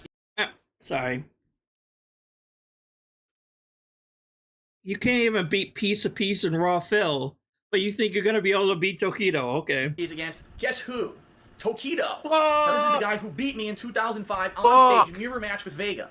The results of Tokido and DSP's first 2 matches played out exactly like they did in EVO 2005. Yep. Both players won a single match, and it came down to the last match. It comes down to it's fucking nail-biting, sweating. Everyone's watching this match saying, oh my god, this fucking match is so good. And Where the results were also mirrored. And he won. He knocked me down, and I fucking lost. And I was like, I wanted to rip my fucking shirt off like Hulk Hogan and be like, fuck this shit. DSP did not even place in the top 8. But I thought you were only supposed to, like, rip your shirt off like Hulk Hogan if you win, not like if you lose. If you lose, who the hell does it? Yeah, the rollback net coat. Thank you. That's the word I was looking for. Thank you. Yeah, that's what I meant. He would just blame that, even if he did, like, I mean, because he'd obviously lose. Former top American player. But if anything, he was still persistent. In 2007, he went at it again, also winning EVO East. Yep, there we go. I won EVO East against Seth Killian. Seth Killian, so we're not talking against Justin Wong, the new blood at the time. Seth Killian is an OG, meaning he was a top Super Turbo player in the 1990s. So for me to actually beat a top-ranked, former tournament-winning champion at EVO East was big shit. People were like, whoa, he actually beat a fucking OG? That's serious business. Yeah, but it wasn't actually with his victory, EVO, though, was it? Qualified to be seated higher at EVO, he still attended EVO West, which was held at Comic-Con. Yep. And here's the thing. I lost at Comic-Con, and it was a combination of factors, but I did make excuses later, and if I ever said it publicly, I will apologize now. I did not throw this match against David Serlin. I played incredibly poorly. Later on, I made excuses. I was like, oh, I threw the match. I didn't feel like playing anymore. You really think I flew out to California to lose? No, I fucked up. I played this match poorly, and he beat me. Don't worry, Phil. No one believed you anyway. But he did beat me legit, so I will apologize for that. Yeah, no one's going to believe you for that shit. Come back. Don't get down for Japan. David Serlin, 1 match. DSP, 1 match. There was an EVO West in San Diego, and fucking DSP was fucking talking shit about Mike Watson, and that's my road dog. When we so what he's talking about, I literally have no recollection, but let's see. Oh, okay. Oh, yeah. I don't know what the hell he's talking about. Ran him down in EVO West. You know, we didn't even fucking wait to get outside. Watson just fucking went up to him in the arcade hall and just told him, dude, why the fuck you talking shit? He did? No, I don't think so. I don't think that happened. I think that was it was in a parking lot actually. This and that, blah, blah, blah. And he just didn't even want to face this. Like, just kept on, like, cowering away and looking away. Oh, is this when he, like, hid in the bathroom and cried or something like that? Just being fucking quiet, this and that, and just fucking scared shitless, and we're fucking following him around, dude. Like, what the fuck's your problem? And, you know, Watson is a forgiving guy, so he just fucking pretty much got to the point where he made him apologize. That's not what happened whatsoever. You want to know the full story? I'll tell you the full story. I've already told the full story, but I'll tell it again. Okay? At this time, again, you know, 2005, 6, 7, I was an alcoholic. And it was my pastime to get ripping. Yeah, this is when he like, oh, please don't hurt me, Jaha, sir. I'm an alcoholic. I'm sorry. Like, bro. Drunk at night and go online How and fucking act like an pathetic. asshole. Frequently, it was like either You posting on still circuit drink and forums, do this or it was going to the chat. today. It used to be IRC, MIRC. You're still drinking today. You're still an alcoholic right fucking now. You still talk shit about detractors online all the fucking time. You still fucking are up at like 2 to 4 a.m. in the morning in other people's like chats and shit like that. Chat rooms back then, and you could go into like the SRK room, you could go into this room, these different rooms, you could talk to people, okay? And exactly motivation. I don't remember what happened. I don't remember this at all. Okay, so here's the 3-hour story of what happened, okay? So I was there. I'm like, I thought you said you didn't fucking remember. Oh, now you remember. Okay. Off the cuff lie coming up, because obviously it's all lies with him. Basically, I would always talk shit and whatever. So I just distinctly remember this. Oh, yeah. One day or you whatever, thought you just said you didn't fucking remember. I just didn't remember. Oh, okay. I got a bunch of DMs, okay? And the DMs were like, dude, you are totally in trouble. And I was like, what? He was like, do you have any idea what happened last night? I was like, no. They're like, we could tell you were drunk. And you went and you got into a big argument with Mike Watson in the MIRC chat. And everyone just sat back with popcorn eating while you guys were going at it. And it was just like personal insult after personal insult after personal. Wow, so you're admitting you were a blackout drunk. Like, that's a really extreme level of drunkenness right there. Like, that's like one step before dying of alcoholism, basically. That's like one step before alcohol poisoning, Phil. Jesus Christ. Personal insult. All right. And I was like, seriously? Like, I do not remember this whatsoever. This happening. I don't recall. I must have been so drunk. I mean, I'm not saying I didn't do it, but I don't recall this at all. So basically, the word on the street was a little demon on his shoulder. Mike Watson wanted to beat my ass. Shit to them, he actually Phil. publicly threatened me a couple times in chat again. And every time I was like, dude, you're not going to do anything. You're not going to fight at Evo. That's going to ruin everything for everyone. You know that. And I really have no recollection what you're talking about. So basically, I just like blocked it out. I didn't address it. I didn't talk to the guy or anything. Okay, I just ignored the whole thing.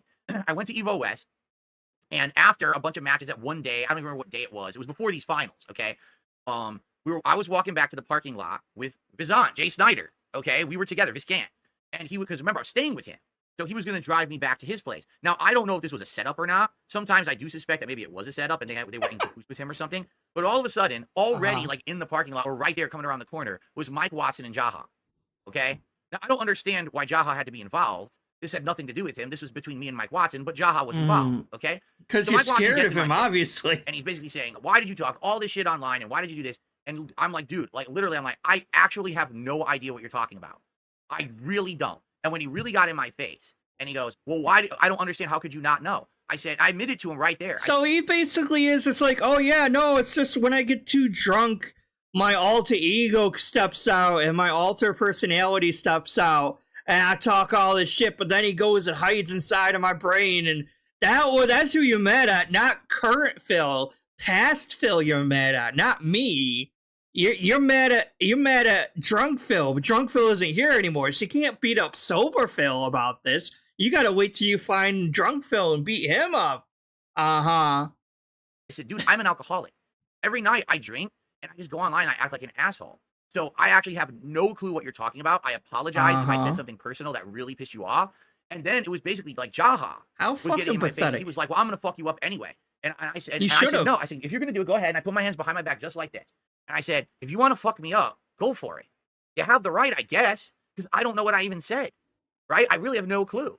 So go ahead. He was so fucking pathetic that Jaha was like, God damn, this is pathetic. And he just didn't do it. He didn't fucking do it because he's like, this is way too fucking pathetic. I can't do this. Even though he should have. Like, by all accounts, Jaha fucking should have. Because maybe it would have taught this motherfucker a lesson. Maybe it would have sobered his ass up and he would have actually stopped drinking. Because he still drinks to this fucking day.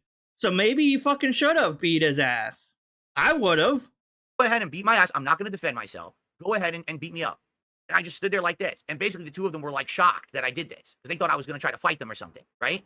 And then after that they were like, well, don't fuck. No, he knows. DSP knows he can't actually win any sort of fist fight whatsoever. So it's like, fucking ever do that again and blah, blah, blah. And I said, all I right. thought you didn't remember any of this, Phil. What happened? You're giving us this fully detailed account of what happened, but I don't remember that. Whatever. I don't know. You know, again, I'm sorry. I really have no clue what I've done. And that was it. And in fact, I saw them the next day at the tournament. In fact, here's the story, because I don't know if he's going to play this part. The next day at the tournament, guess who I had to play in Super Tournament? Cut to him unpausing, and it's right there answering this. Like, this whole reaction, he has, like, the dumb luck to, like, unpause right after he addresses something. And it's like, oh, it's right there. I could have just waited 2 seconds and it would have told me. Turbo at Evo West. Mike Watson. Guess who won? Darksydephil. The day after he got into my face at a parking lot and threatened to beat my ass, I beat him in a fucking Super Turbo tournament. If you're going to say that I'm not good at Super Turbo, why don't you try doing that? See who someone... No, that doesn't mean shit, Phil. Now, if you had actually gotten your ass kicked in real life that night by fucking Jaha and Mike Watson, and then after that, you come back and you kick their asses after getting your ass kicked and you still play and beat them, that's something. But you being too fucking pussy to fight and being like, I'm an alcoholic, you can't beat me up, and then beat him in a fighting game at the next day, that doesn't mean shit, Phil. It would mean something if they actually beat your ass and then you came back and won the next day. That would fucking mean something. But you crying that you're a fucking alcoholic and total fucking pansy and a little bitch baby, that doesn't mean shit. Who's physically threatening to stomp your ass, you play him the next day. Was I biting my fingernails, shaking in my shoes? I fucking beat him. DJ versus fucking Balrog. No, of course you're not gonna be shaking in your ass. Like, I don't think fucking Mike Watson's gonna start shit in a crowded fucking area with a bunch of people watching. I don't think that would have happened, and you knew that wasn't gonna happen anyway. How pathetic. Outright, you know, and he was ripping pissed. That doesn't mean anything. And he knew it was a fair match, and I beat him, and that was it. He walked away, and that was the end of it. And in fact, I even joked with Jaha that day because he was playing Third Strike, and she got to do Third Strike, and he was playing, and I just happened to walk up, and I was watching some of the match, and he turned around, and he looked at me, he goes, you spy, you die, and everyone laughed, me too. It was hilarious. It was a great line. I was like, dude, this is funny, and that was like, I was actually okay with them. Like, we had no beef. I went to Evo World, like the Evo Finals in Vegas that year. We had no beef. In fact, it was a big money match. It was they were laughing at you, Phil. Duck was like the best Marvel 2 player from the West Coast. Sanford was the best. I'll call him Fail from now on, because apparently fucking Joon the King just calls him Fail the whole time. It's like, oh no, it's his accent. No, he's just calling you Fail the whole time. And I backed Duck Doe in a big money match. I was actually on the West Coast side backing Duck Doe. There was no other bad feelings after that. Basically, because of that confrontation, we completely squashed the beef, and there was no problems ever again. Because you were so fucking pathetic. You weren't worth the effort. They realized how much of a fucking worm you were, and you're like, oh, this. I'm not gonna say the N-word, but like, this motherfucking bitch is so goddamn pathetic. He's not even worth getting mad at. So what's funny about this is Jaha talking about this so many years later, and he's portraying it as something that completely is false. But again, this is the guy who interjects himself into all these situations. I don't know why. I really have no clue what he had to do with this situation. If it was just Mike Watson and me, that I totally would have understood. I don't know. Because you fucking pissed off Jaha multiple times to talk shit to him too. So obviously Jaha still had a beef with you from before, Phil. Why he was there, why he was getting in my face. And I thought we were cool. Seemed like we were after that. So why is he on the internet years later in an interview with my detractor saying shit like this? Ooh. It's not even true. It's literally not the truth of the story. But whatever, let's continue. I said, you got to do what you got to do. If you feel like it's going to make you feel better to hit me, then go ahead. I guess I deserve it. There you go. And he's like, well, I don't understand then. Why did you say those things? And I was like, dude, I'm an alcoholic. I admitted it to him right there. I was like, I'm an alcoholic. I drink too much all the time, and I just can't control myself when I do it. And at that point, I actually started crying because I felt so bad Mhm. about Mhm, everything that I'd done. I was so fucking pathetic and I'm so much of a fucking loser. I just started crying, and they didn't kick my ass because I was so fucking pathetic. How many times can I say pathetic? But goddamn, Phil. And how stupid I was as a person. Rumor of what took place at this event would spread within the fighting game community. And of course, it was all bullshit. They all made stuff up about what really happened, and it wasn't what the truth of it. No, because the truth is so fucking pathetic on its own. Why would they even bother making something up when what really happened was way worse than anything they could make up? They all just made their own fucking bullshit up about it. Mhm. You guys remember the whole thing with DSP and like with the West Coast people, where they almost like he was like really scared because he was about to get beat up. I heard he was like crying and everything, so that was pretty funny. Why are you, so here's the truth of the matter. Sorry, because I got distracted here. Here's the truth of the matter. Why are you joking? If you knew the real story, that the reason that I was crying is because I was embarrassed because I was an alcoholic and I couldn't control myself, and I was apparently doing things I couldn't even. Why would cause it's funny, Phil. It is fucking funny. And the way you shit talk literally every single one of these people, you have angered and pissed off the entire fighting game community. So of course, they are going to laugh at you when something like this happens, because they still hold a grudge. They still have resentment against you for being such a total asshole to them constantly for how many years? So of course they're going to laugh at you when something like this happens. They are not going to take pity on you when you treated them like total ass for decades at this point? 5 years maybe? Why should they? They don't owe you shit. Remember, I mean, that's blackout drunk, that you don't remember what you did when you're drunk. And that's why I was crying, because I was so upset with myself that, Oh it's yeah, not that's something why to you're laugh at. That's crying. not something to make fun of. That's Yeah, a it serious is. issue. It Oh, is. ha ha No. ha. Phil cried. Do you even know what happened? Were you there? If you weren't, then shut the fuck up. No. You just admitted that's what happened though, Phil. You admitted you cried. So obviously he got the right info, because he is saying what he is saying actually happened according to you. So he knew what the fuck happened. No one needs to hear your dumb, uninformed fucking opinions, Aw, Justin. he's upset at Justin Wong. Haha, so funny. DSP cried. Oh, Yeah. I'm sure I could find shit about anyone in the FGC and I could laugh at you too. But at this point, this was an interview done with Justin. Again, I wasn't part of the FGC. I was actually becoming a popular YouTuber, and the whole FGC turned against me and wanted to fucking No, they turned against you the second you open your mouth and shit talk all these fucking people, Phil. They hated you back then. They didn't hate you. Oh my god. This man is delusional. They didn't hate him because he was becoming good at YouTube. They hated you way the fuck back then because you were shit talking everyone, and they were taking your insults seriously. It's like, how to explain? It's like someone would be like, yo, I'm coming for you next. And it's obviously joking. And then DSP's over there like, yeah, fuck you and fuck your mom. And everyone's like, what? What the fuck? Because, he is so autistic. He can't portray himself as obviously joking while shit-talking. So people interpret that as him legitimately shit-talking them. And no one can tell that it's him trying to joke. Because he'll see he will see all these other people shit talking each other in a joking manner. Because you can tell from their tone that they're kind of joking. It's like, yeah, you better back that ass up. It's a joke. It's not being serious. And people laugh, and that's kind of how guys are, right? You know what I mean? And then it's like, Phil's over here like, yeah, I'm gonna fuck your mom, you stupid bitch. I'm like the tone is so fucking off that it's like, wait a second here. This motherfucker means it. Well, fuck this guy. So no, they hated him for way the fuck back then. Shit on me because I was popular on YouTube. Hey, and Moth. they were nowhere near as popular on YouTube. No, So I'm everyone not wants new drop to my this. name, It's just talk shit funny about me. Remember when reacting you to cried? Remember this. this? How do you know? You weren't there. There's no video footage of it. I started watching Phil when This Is How You Don't Play Metal Gear Solid 2 came out. That's when I first became aware of him. I didn't know about him before that, and then I saw This Is How You Don't Play Metal Gear Solid 2, and I'm like, this motherfucker can't be real. This has to be a character he's playing. And then I actually started like watching more of him, and I'm like, oh,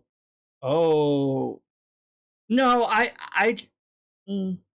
started making content a year ago, but I was lurking in detractor circles before that under a different name. But I never actually started making content until a year ago, roughly. No one spoke of it. How the fuck would you possibly know? You don't know shit. If you don't know what the fuck you're talking about, keep your fucking mouth shut. Because then years obviously later, I'll talk he about knew it what he was documentary. talking about, though. He got it right. You look like a jackass. Oh my so god. Justin, guess what? You owe me a fucking apology. You really do. Now I talk shit about you in your game and shit. What? Bro, are you getting a hold of this? Oh my fucking god. Like, we all talk about how DSP fucking holds grudges like crazy and holds on to these grudges for like 10 fucking plus years. But god damn, Phil. I think you would owe Justin Wong an apology way before Justin Wong owes you an apology. Especially when he got the facts of the story correct. It's not like he was spreading lies and misinformation. He got it fucking right. Shut the fuck up. I didn't make any personal attacks against you. This is a pretty fucked up personal attack, and I think you should apologize. I don't think you will, but I do think you owe me an apology. He doesn't owe you anyway, shit. Let's continue. DSP had fulfilled his role as a Oh heel my by losing God, players this who were far more popular thin-skinned than he little was. bitch. He again, for Evil Actual, did not even place in the top 8. Yeah, I can't remember what happened in two. Oh wait, I do remember. I could tell you, first round. Well, it's a whole conspiracy theory thing. I don't really know if we should go into it for this documentary. But essentially, the people who run Evo didn't like me because I was the internet shit talker. They always hated me. And But yeah, so like I think, yeah, because it was like when I don't know if you guys remember Retsuprey. It was Slow Beef and Ironicus, I think. Or was it Chip Cheesem and Ironicus? Like they did Retsuprey and they covered they like to cover really bad Let's Players. And they covered a segment from This Is How You Don't Play Metal Gear Solid, and that's when I found out about him. But I only recently started making content though. And they would always put me into bad brackets. Like, for example, at EVO 2005, where I was supposed to just lose right away, they put me into what was called the black bracket of death against all the top players. And I beat every single one of them and got 4th place. Okay? Then at EVO 2007, the word on the street was basically that Bill has been practicing with these 2 West Coast players. Oh, I'm so on they the literally put me streets, against one of the bro. guys I've been practicing with nonstop first fucking round because they knew that they would know how to play against me.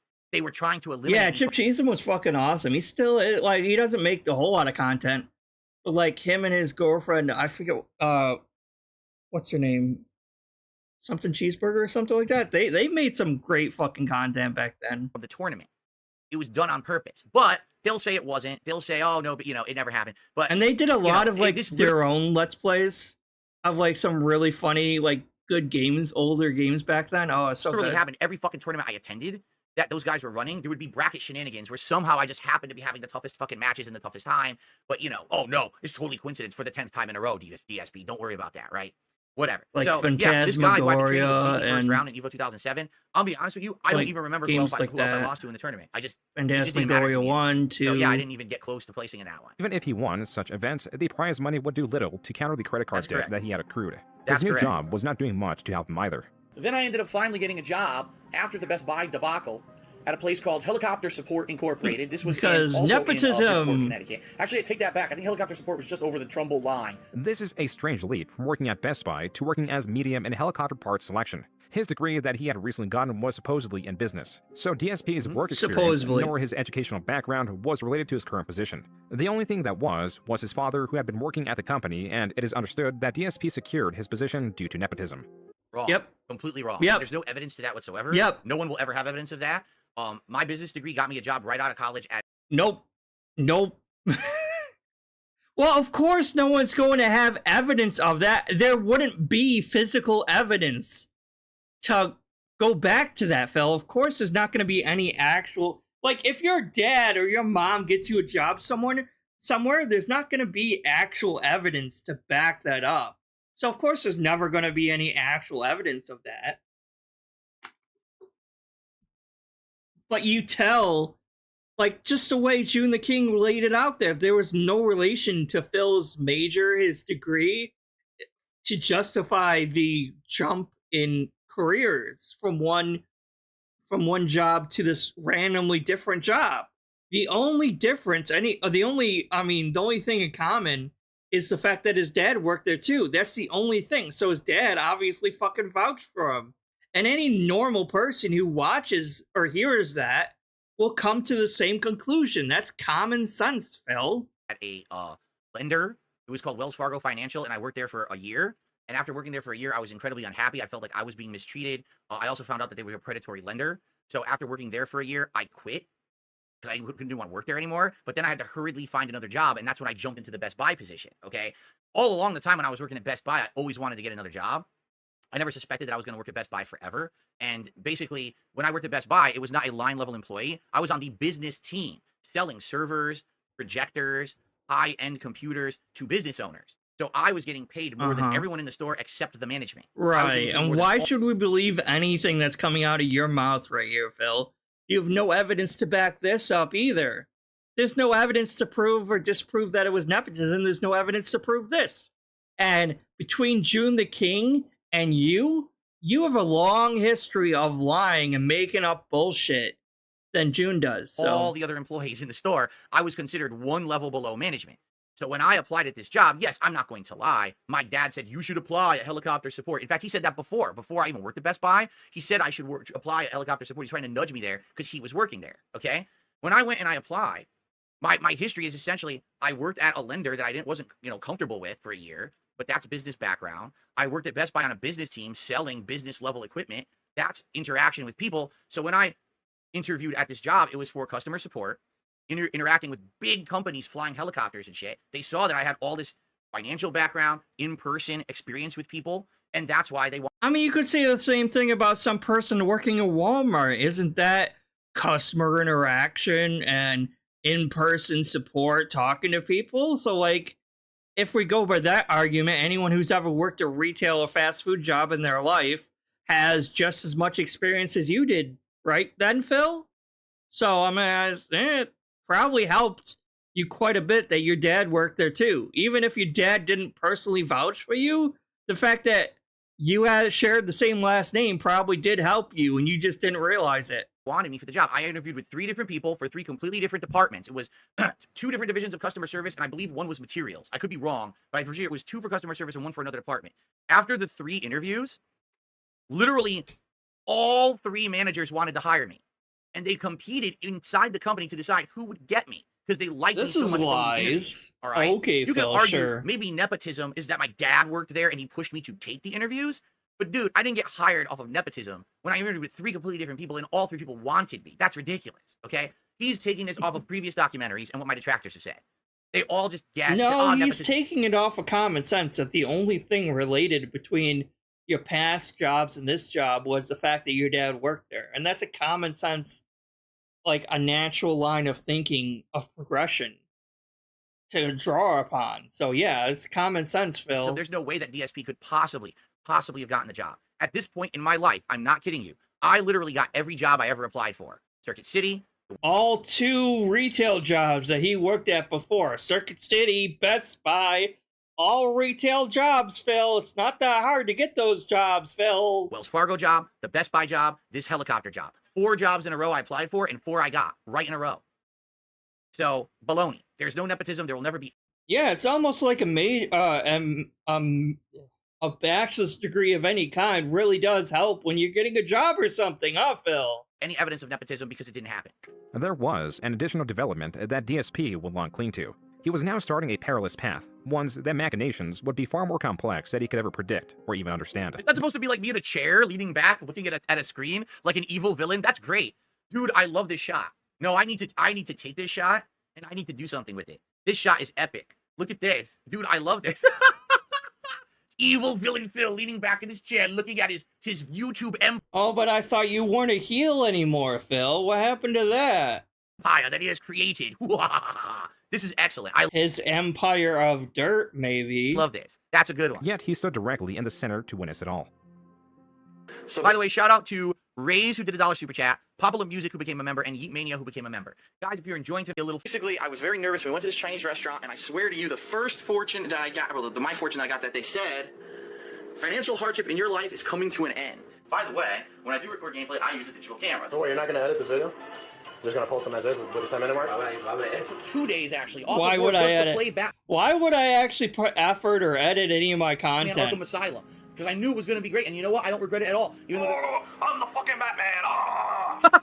The darksydephil YouTube channel was created on March 3rd, 2007, but was not utilized until Improv. 2008. My Phil ass, began it was I did use it in improv. 2007, but oh, he's going to say it. Never by mind. recording some of the fighting game events he would enter. The earliest available video is Midwest Yeah, Moment stealing views from the fighting game community. Yep, got 4, that. Day 1 setup. The next one is Moment 7, then 13, then 19. Though all these videos range from 13 seconds to 2 minutes and 16 seconds. Imagine uploading a whole ass video for only 18 seconds, 28 seconds. Like, I know that like the longest video you could upload back then was like 10 minutes. But bro, 18 seconds, 28 seconds, you couldn't have combined these two or anything like that, right? No. So it's like he was obviously exploiting the YouTube algorithm to try to get as much like views and attention as possible by cutting these up. So even way the fuck back in 2008 or 2007, he was still flooding his subscribers' inbox, even back then, at the earliest possible opportunity. Even back then, he was just mass uploading shit tons of videos to YouTube. It's always been quantity over quality with this motherfucker. The jumping of the numerical order means that several videos were deleted and various pre-existing videos are lost. Yeah, I don't know what happened there. That's actually a great question. I have no clue. I might have to look into that to see if all the videos are there or not, and if they were somehow removed by YouTube, or if I just randomly titled them. I have absolutely no idea. Yeah, I kind of feel like DSP already watched this whole thing at first. Like, he claims that him reacting to this is his first time reacting to this, but I almost guarantee you that as soon as this video dropped, he was watching this entire 4-hour documentary before he started reacting to it. That's why his pausing and unpausing game is so good. Because, like, he'll pause, he'll say something, and then as soon as he unpauses it, it clarifies just what he said. So I almost guarantee you he watched all this ahead of time. This was not the only event he recorded in 2008, and alongside those videos, DSP began recording gameplay of various Here it is. genres. Here's the first gameplay. The quality as such reflected the best his equipment would allow, as he positioned his camera initially on the floor and pointed it towards his television. DSP recorded Star Wars The Force Unleashed, At least I got all this fucking high-definition ear detail. Castle Crashers, It's a bunch of fucking horseshit, to be honest. and Mercenaries 2. Another Grand Theft Auto 4 rip-off mission. While the genres varied, the style of recording, the Oh, yeah, we know commentary, you're and drunk. titling, and that he proclaimed the game sucked, provided some theming in a space that lacked cohesion. YouTube, as it was... Yeah, it's almost like he got his start shitting on content. He shit on these different games, he shit on the game devs, and that's drama. And people love drama. Even back in old school YouTube days, people love drama. So that's how he got his start, is making drama. By making, it was like, oh no, I was actually making this quality entertainment. You weren't, your videos and content was never quality. It was always about drama. This game sucks, this game sucks. Him just being a negative prick the entire time, right? And that's why he started getting views, was because he was a negative asshole.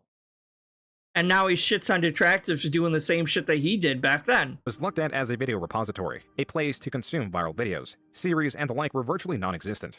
There was no meta for videos, and not much of a reason to make them, considering that old paycheck through school content YouTube, creation was though. unheard of. True. In such an uncompetitive and themeless space, Phil's videos excelled. He quickly found out that his gameplay videos did better than his recordings of fighting game events. Then found out that if he recorded proper sequences of walkthroughs, missions, and games, the chain of videos garnered even more views, as was demonstrated by his gameplay of Saints Row 2. These were uploaded out of sequence, as Phil relied on a unique method of recording. Instead of recording the entirety of his gameplay in one go that would create a single video file to chop into several parts, Phil subverted the need to edit his videos down below the required 10-minute mark that YouTube had, by physically stopping the recording on his camera. Because he was too lazy to even cut up an entire video. He was too lazy to just stream an hour worth of gameplay and cut it up every 10 minutes. No. You just stop and keep pressing pause and or stop and play, stop and play, stop and play over and over again. Because he was so fucking lazy. Even back then, he was lazy. Every couple minutes. And it was a pain in the fucking ass to do it. But it got the job done. I was able to pump out an insane amount of videos That's all at not once a good because I did it thing. that way. Oh That's a my bad God, this is thing. bullshit. Ugh. Okay, Saints Row 2. Trying to And he kill really General thinks that again. was hard This work, and it naturally was created individual harder files doing it that that not only way. saved him time on the editing process, but the rendering as well. From here, he could upload the files directly. The only additional effort applied left was to name the videos. Though Phil, in late 2008, did commit himself to recording entire playthroughs of games full with his commentary, the sequence was still scrambled and parts were uploaded out of order. But by the time he began his Fallout 3 series, now adopting his role of what would be known as a Let's Player, he was finally correcting these errors and uploading a sequence. And I hated being called a Let's Player. I didn't like being tagged into a certain group because I felt like what I was doing was a lot different from other Let's No, you weren't. You were doing the same fucking thing. That's what all Let's Players were doing back then. Players. A lot of Let's Players at the time were like doing like walkthroughs because they already knew the game, so they were explaining how to play it or whatever, or they would do no commentary at all. Semantics. I felt like I was doing improv commentary while I did like a cold play. It was not improv commentary. I mean, other people were doing that too. It's like people would they were just playing the fucking game, and every once in a while they'd make a joke or something like that. That's normal fucking Let's Playing stuff. I called Phil. it a playthrough. And at that time, I swear to you, I didn't see anyone else using that terminology. There was other people. I think, I'm pretty sure other detractors have proven that you were not the first person. A lot of people to claim use other that. people used it before me, but now it's like a common word that everybody uses. Then the issue was not the sequence, but how much he was uploading. If he did a 4-hour recording session, that amounted to 25 videos, and those 25 videos were uploaded from November 28th to November 29th. That was 25 uploads in just 2 days. Phil, with some fluctuation, was spamming his uploads. By December 19th, Still is to this day too. In mind, he was up to because now he's doing clips now too, gameplay clips or clips from his stream or whatever, and he's uploading that too. So today he is still uploading the same amount of videos per day that he was back then, or just about close to the same amount. So he never learned his lesson. He's still flooding his viewers' inboxes with our subscription boxes with a ton of fucking videos. Part 137 of the Fallout Because he never learned that it's quality over quantity. 749 videos. This means Phil, at 1,400 subscribers, averaged around 2 subscribers per video. The comments were quite vocal with their exhaustion of the spam. Quote, "Stop spamming videos. They are not that good." Unquote. Still Some hasn't comments seem learned to his just target lesson. Phil as a person. Quote, 15 "Fucking years you. later. You are a stupid man. Suck my lick." Unquote. Phil's commentary was "Suck my lick!" Dude, we gotta bring that one back. Suck my lick. That's a good one. Spencer, thanks for the super chat. He says, "How many dollars for a longer stream?" Like I said, I'll go a bit more. Maybe over here. was colorful and could prompt these responses. Oh look. Blah blah blah. You cannot speak in the English, you stupid. Blah blah. Oh, gee. Slurs were to Chinese people. Viewers were not Random sure slur. if DSP's crudeness was him playing a character, though the Street Fighter community knew it wasn't. DSP, stop recording. No one gets shit. Play. You can't hold up a tournament. You still This haven't has told absolutely nothing me. to do with me playing a character at all. This is completely unrelated. He's showing an example. It's to bridge the gap into going into something else, dumbass. Let's see if he explains this or not. If not, there's no point in wasting time on this. It's just stupid. Where am I playing? You still haven't told me. Gee, it shows that you were still an asshole back then, and you're an asshole now. So it's not a character. Taking form now in early 2009 was the basis of DSP. All the core So he didn't even explain the context It of the was clip. That bridging clip's the completely out of gap. context. Has nothing There's to a do with transition anything, really. It's the worst scene. tournament I ever attended, literally in my life. It was insanely poorly run. They were mistreating a lot of players wrong. That was completely out of context, that clip, because it's DSP acting like an asshole, right? Great. Anyway, let's continue. elements were finally present, including the audience. From those few who were vocal about their dislike of DSP, DSP responded by comparing himself to Satan, and those who enjoyed his videos enough to donate to him. As seen in his description, he was More now accepting begging even PayPal back donations then. for what Yes. he claims were games and equipment. Even Correct. now, in the channel comments, people were suggesting Keep in mind that at this time, so this is what, 2009, there is absolutely no way to monetize gameplay clips on YouTube at all. You can make no money on gameplay. And Right, which is why you started a vlog channel, so you could instantly get as much money as possible through YouTube. That's literally the only reason why he started doing vlogs in the first place, because he couldn't make any money off of the gameplay stuff yet. I was growing in views and popularity, and people wanted more from me. I was like, well, that's great, but dude, I just got a normal job. I can't be dropping hundreds of dollars a week on a bunch of new games and stuff. If you help me with some PayPal tips here and there, I can afford it. And people did. The beginning It of wasn't a ton. begging. Maybe I would make like $100, $200 a month on PayPal tips back then, just to buy a few games, which was very nice. But it was a hobby. There was no money to be made. No one was paying me to make gameplay, and that went on that darksydephil channel for 2.5 years. I never. That's why you started the vlog channel. You're not going to mention that at all, huh? Not gonna admit that you were making money from that, huh? All right. Testing the use of direct capture via what is known as a capture card, and DSP did indeed spend that money, a lot of it too, on a more expensive yet worse option. As you know, any donations that you send help me in the cost of games and equipment, especially this brand new HD camera. It cost me a pretty hefty sum. So, as these suggestions to how he can improve his videos poured in, Phil would go on and pour them out. this guy just wants to be my friend, so he gets deleted. Why don't you? Friend request ridicule. I recommend if you want to have a great fucking laugh, go watch my friend request ridicule series from back in the day. Again, it's not monetized, so you can just check it out and laugh. It's me purposefully razzing people sending me friend messages, and look at the views on the video. 176,000 views for this. It's like epic history of me doing it. I did it many different times. To this day, people like it, but you have to understand the joke. He's still I was proud doing it of on this. purpose, It's so over-the-top cringe. reactions, really insulting things to the people who were sending me these friend requests. It wasn't real. It wasn't, oh, I'm actually trying to be an asshole to these people. It was just me purposefully over the top being like that.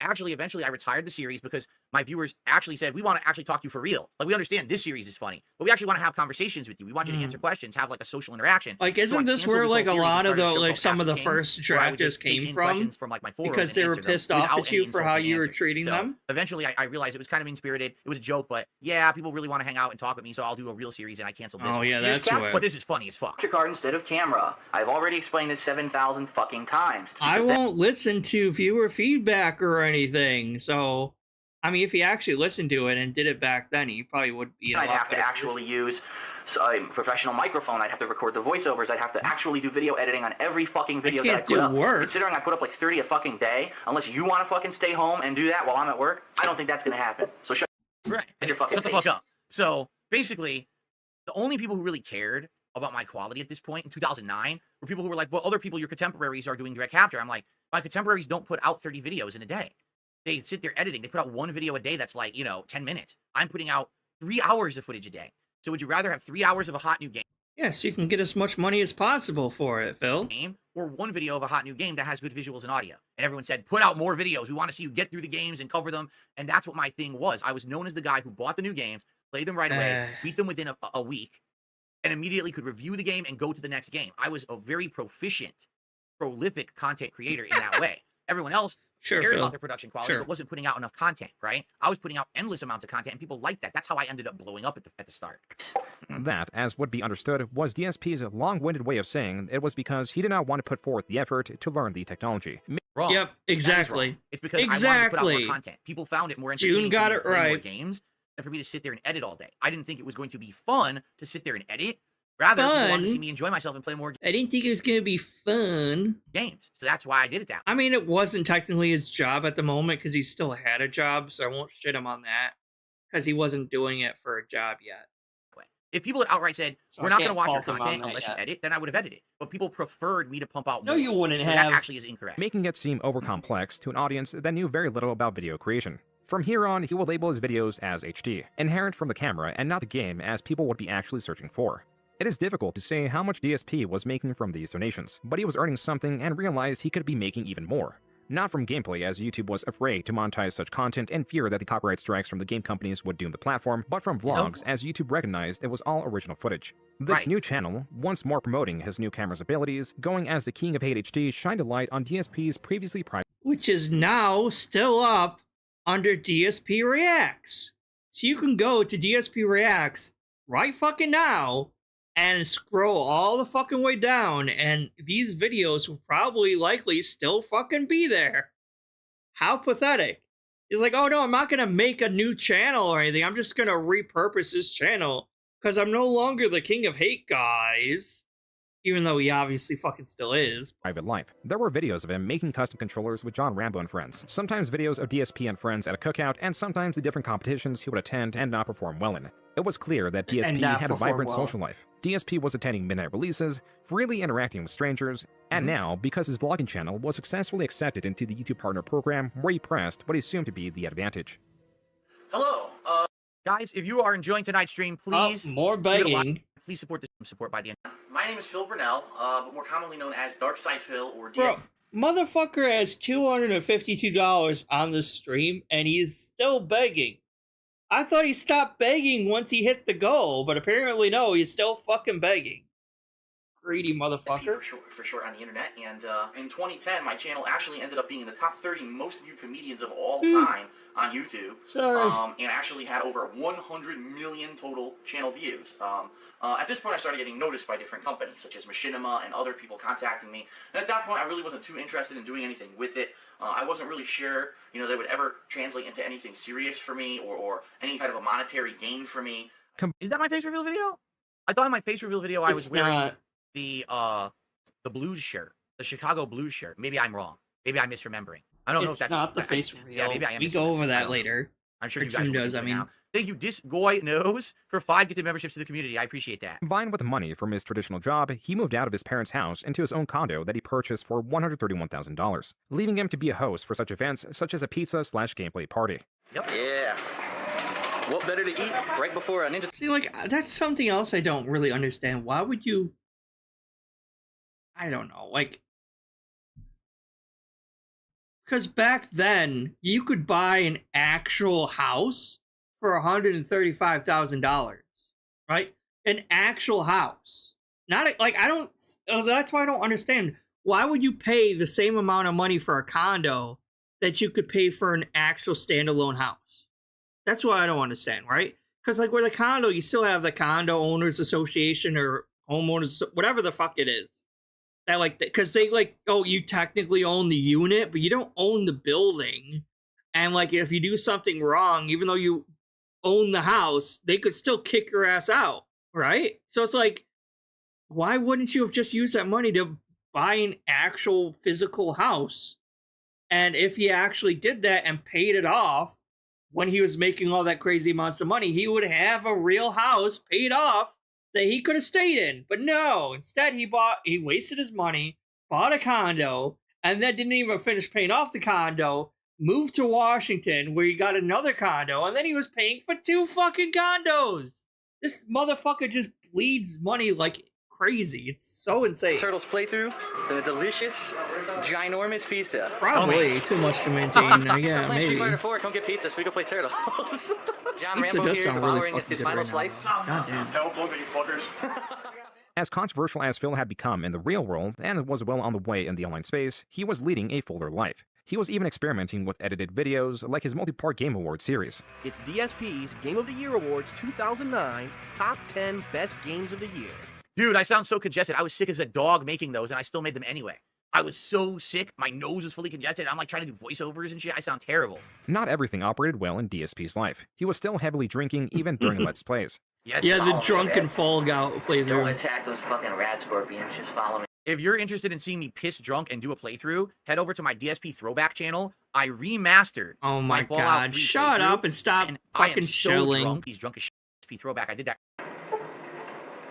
Like no, like his throwback content is so shit. Like it's better to just watch the original unedited. Like if you really want to watch his old videos for some fucking reason, right? Like it's better to just watch the original unedited shit. Because the new remastered quote unquote playthroughs of his look horrendous. The AI upscaling just gives you fucking seasickness. It's disgusting. It's like, why bother? What? Red has died. She didn't even get fucking hit. Now she's dead. What the fuck? As was normal, DSP fumbled through gameplay, regularly blaming the game for his shortcomings. Alcohol only amplified this. We may not look it, but every one of us is a trained... They both come in here. All right, I'm just going to say this. For me being completely drunk as shit, I put out a lot of content that actually wasn't so bad. Like, look at this video. It's gameplay, there's commentary. I mean, yeah, I'm drunk as shit, but look, I'm putting it out consistently. That's a camera pointed at a TV, and it's actually framed pretty goddamn good. Oh my god. I got good at this. Being drunk Stop and putting out defending content, it. right? You know, another person trying to make being drunk and do the fucking gameplay, they're fucking falling over and shit. What? How would they fall over in the game? Hey! What the fuck are you doing? If you were may have missed it, as Phil did, through his rapid selection of the dialogue for the sake of progression, Phil unwittingly chose the option to threaten the NPC. Yeah, by accident. Oops. Dumbass. Why the fuck are they attacking me? Why are they attacking I don't get it. Why are they attacking me? I feel like I'm barely conscious. I didn't want to kill them. Why did they attack me? There was a grotesque nature to Phil's Let's Plays and a rage that would turn physical. My Xbox locked up. Classic. That's what the Butthead DSP Smash is. It's me doing a controller smash montage. Oh, okay. Because I saw this in the timestamps of the documentary earlier on. I was like, I have no idea what this watched is. the It's just whole a montage. documentary. Okay. What you're doing, standing fucking proud house. I mean, he is proud of his alcoholism. Obviously, he is. He's still a fucking alcoholic to this day. You're kidding me. This stupid fucking mission. I'm fucking cooking fucking balls. A part of a successful creator. I mean, people loved it when I acted like that. There was many times when I would completely overact on purpose to get a good reaction out of my audience. They loved to see the calm rage the of fuck darksydephil. down. To some extent, it was real, but sometimes I would ham it up. So when you ask the question, is Phil a character or not? It's probably part true and part fake. You know. Oh, now it's a character, right? I would Okay. that kind of positive response from the audience because they wanted to laugh. Because if I claim that I was a character back then, I could have zero repercussions for anything I did back then because it was a character, bro. Being angry, right? But Judge, Your Honor, well, I did kill a family of 4, but it was a character. It wasn't real. So you can't try me for murder because it was a character. It wasn't real. It wasn't that often. The controller slams didn't actually happen that often. In fact, and just listen to this. In the 16 years this is bullshit. that I've been doing YouTube, I've only broken one controller. I was playing an old-ass God of War game, and I slammed it on my coffee table in my condo in Connecticut, and it actually broke. That was the one time ever. Every other time, it wasn't a common occurrence, but every once in a while, you know, my people would do those montages and act like I do it all the time when I actually anger management issues. From his willingness to experiment, adapt, and improve. DSP had those elements, except he was so set in his immediate success, he disregarded improvement to increase what worked in excess. Correct. He's absolutely correct in that statement. At this point, now I don't know if I'm with Machinima yet, but basically the way I saw it was, listen, people are watching my videos. I'm getting more subscribers, more viewers. I'm on a big upward trend on YouTube. People are saying DSP is one of the funniest gaming YouTubers there are. Why would I change my formula? If what I'm doing is working, why would I then say, oh, I need to change and go direct capture? I don't know, business major. Why would you do that? Why would you constantly be trying to seek innovation and improvement? Do all this editing and put out less content. The amount of content I'm putting out is working. It's getting me noticed. It's giving me the views I need to get to the top of the YouTube ladder for gaming. So let's just keep doing what I'm doing, right?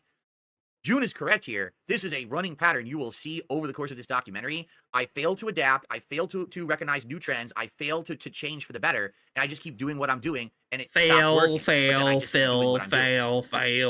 called being stuck. By early 2010, his Let's Plays and number of total videos soared. In just a little over a year, he had nearly 7,000 uploads on his main channel, with his total views at a gargantuan 70 million. That means he was averaging 10,000 views a video. And not in the least humble about these statistics. Quote, I've been called fat, ignorant, stupid, scrub, loud, obnoxious, disrespectful, belligerent, inciting troll. All of these are still accurate to this day. Holy shit. Worthless. But I've also been called entertaining by 70 million people. You be the judge. I'll be banned by the time you read this. This could be found on SRK, and if even possible, further soured Phil's image in the rest of the Street Fighter community. Look at him now. I mean, he's just 20,000 idiots are subscribed to him. That's great. Congratulations. Congratulations with your YouTube channel, and hope you enjoy your life, bro. I mean, it's a great victory. PlayStation 1 Super Turbo Champion. You take that to your grave, bro. Good luck. Yeah, and the hilarious part again, I'd already beaten him in tournaments after this, or after that, but this is him seething that I'm popular on YouTube and the FTC is not. Like I said, this interview was around 2010. It's him hating you for being a total asshole. I wouldn't really consider that seething or jealousy. Nah, not jealousy. The FTC hated me because they saw that I was becoming popular. While they hated you because you treated them all like shit. How do you not get this? They hated you. They didn't give a shit about you, YouTube. They didn't like you as a person, Phil. Well, they were stagnant. But he is so coping so fucking hard. He's like, oh no. Sorry.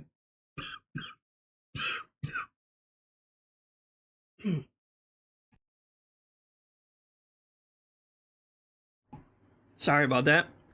It's like, no, they just didn't like you. They didn't give two shits about YouTube or your supposed success at the time or whatever. They just didn't like the way you acted. They didn't like you, period. Doesn't matter. Why would they be jealous or care about YouTube numbers, Phil? It's such cope. I was being popular. They were trying to make videos on Street Fighter 4. Oh, no, they don't hate me. They were just jealous. Okay, sure. They were trying to get stuff going, but Darkseid was the talk of the town, and they were not. So they were all very, very jealous. And I will say this, because I know that Joon won't say this. After this interview happened in 2010, I got wind of it and I talked about it publicly. And I said, you know, I don't know why Mike would have said that, because I thought we were cool. I thought we squashed our beef in 2007. I have no clue why he would have said that. And I really don't have anything to say about it, really. Besides, maybe he's jealous. I don't know. And that was it. I left it at that. He wrote me a DM on YouTube. And I wish I could show this to you, but DMs on YouTube don't exist anymore. They erased. So it never happened, basically. Because, like, obviously Joon would not have been able to find evidence of this because it might as well never have happened. Even if it did happen, there's no evidence to support it. So Joon is not going to include something he can't verify for himself. So because he can't verify the fact that he may or may not have apologized for this, he's not going to include it in the documentary. And you saying it did happen means fucking nothing to anyone because of how often you lie all the fucking time. So because you lie all the goddamn time, we can't trust what you say. Joon has nothing to really draw from because there's no physical evidence to support this, what you're claiming. The only person we can really trust is Mike Watson. So if Mike Watson ever fucking comes on screen and admits that he apologized about this or whatever, we would take his word over your word. But that's probably not going to happen, Phil. To them all. And he wrote me this DM on YouTube and apologized. He said, I'm actually sorry. I got caught up in the moment. Well, I'm not about to believe anything you fucking say without some sort of proof. About you, and I said, you know, I'm just going to ham it up for the crowd. And I did that. And then he said, but I want you to know we have no beef. I'm sorry I did that. I apologize. And that was really nice of Mike to do that because at the time in the space, you know, I'm a emerging creator. I'm getting popular on YouTube. And to see that someone from the old days of the FGC is crapping on me, that's like a notable player, is kind of messed up. And the fact that he apologized, he didn't have to do that. He never had to, and that was nice of him. And I respect him for doing that. And DSP's apology fetish, right?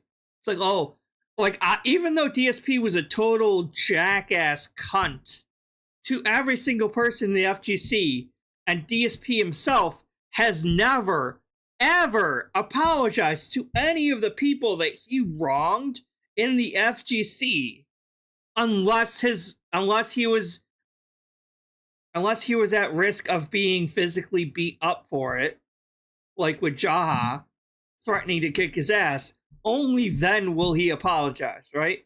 But he never apologized to any of the other people that he's insulted, that he's confronted, that he said outright lies and slander to. He's never once apologized for any of that. But even a simple, remotely insulting insinuation from anyone, no matter how long ago it might have been, DSP is always demanding an apology from that person. We saw it with Justin Wong. He saw that old-ass clip from like 10 fucking years ago, and DSP, to this day, we just saw it. He wants an apology from Justin Wong for telling the truth of what happened. That's all Justin Wong did, was repeat what he heard happened, because he was asked what happened. How insane is that? How delusional is that? This man holds a grudge against the slightest slight against him. But he is unstoppable or untouchable or unconfrontable about any of the negative, heinous shit that he has done in his own past. Because he'll just explain it away. Oh, I was drunk back then, so it doesn't count. It doesn't matter what I said because I was drunk. Yes, it does fucking matter. And you fucking hurt way more people than people have hurt you, Phil. So, you are not deserving of any apologies whatsoever. Because, again, to go out of your way. I just can't prove it because the DMs have been deleted. And in fact, I remember years later I had a conversation with John Rambo about it. And he said, dude, it's too bad you didn't save that to show everyone. And much like a lot of the things we're talking about today, it's like, yeah, but did anyone ever think that things would go the way they have, that I would become an internet person everyone talks about, that there'd be documentaries about me 20 years later where we're talking about this shit? Of course not. So why would I think to save anything? Delusions right? of grandeur. Like, who would think to save the fucking DM from Mike Watson? Who gives a shit, right? Now it would have been great to show it, but I don't have it anymore and YouTube deleted it. You wouldn't have... FYI, someone tried to... Even if he had it right now, he wouldn't have shown it. And YouTube because it didn't happen. So I apologize. It was a $5 tip, and I have no idea who it's from. Say on YouTube. Matt, In 2009, he had a small run-in with Rockstar and Take-Two that took down 2 of his videos, as was commonplace, as all of Phil's videos ran the risk of scrutiny by these companies. However, Take-Two took it upon themselves to actually put a cease and desist order against YouTube, stating that they were not allowed to put any of my gameplay footage, from in particular dense because I have cutscenes of the game in my footage. And then, in 2010, what appeared to be Ubisoft also struck Phil's channel to a severe degree. The Steve Jones saga begins. The Steve Jones saga. Here we go. By the way, thank you to Skonkgasm, $5 super thing. These strikes continued at such a pace that his main channel, Darksydephil, was taken down. After sharing the news, it came out that the strikes were illegitimate and were possibly sent out by a disgruntled viewer. With the strikes resolved and the channel restored, Phil saw it fit to celebrate his channel's resurrection. The law. Oh my god, this video. Guess who's back? Wait, what was that, Phil? Oh my god, this video. Gee, even back then you had quite the growing bald spot, didn't you, Phil? And it looks way worse even today. Guess who's back, motherfuckers? That's right. That's right. They tried to take me down. They tried to get me off YouTube. They tried to shut me up. Fuck those motherfuckers. The king is back. That's right. The king of what, Phil? You can see, thank God, king of what? my channel, darksydephil, has been restored on YouTube. So, awesome. This tactic would also become commonplace against Phil. As a response to the initial takedown, DSP made 2 additional... look at that. Look at what YouTube used to look like. You used to be able to host your own fucking wallpaper and shit. I mean, it's garish as fuck now, but Jesus Christ. Reminds me of MySpace back in the day. Channels. One for Street Fighter that was soon abandoned, and another for gaming going as DSPGaming. Was not soon abandoned. The Street Fighter channel lasted over a year, and there's a whole reason behind why it shut down. If he doesn't, I mean, a little over a year is not that long. Address it, there's no reason to. It had to do with my partnership with Machinima later on, but let's see if he ever brings it up or not. It's not a big deal. So this channel, for all intents and purposes, adopted the role of his main channel and will remain as such for thick neck, but flat head. The foreseeable future. At the time, as a host to gameplay videos, the channel's true purpose was to bring attention towards his vlogging channel, as that channel was monetized. What am I gonna do? Oh no, here it comes. The Cooking with the King saga. Express mode. Don't forget that it was poorly cooking with the king, okay, guys? I knew that it was badly cooking, okay? I did it on purpose. Bullshit, you were proud of this shit back then. It was clear you were pretty bacon, egg, and cheese proud sandwiches, of it. which include 6 pieces of white bread. This new series, beginning in September of 2010, was going under Poorly Cooking with the King. These videos were much more intimate than his gaming videos or even vlogs, for reasons not known then, but are now.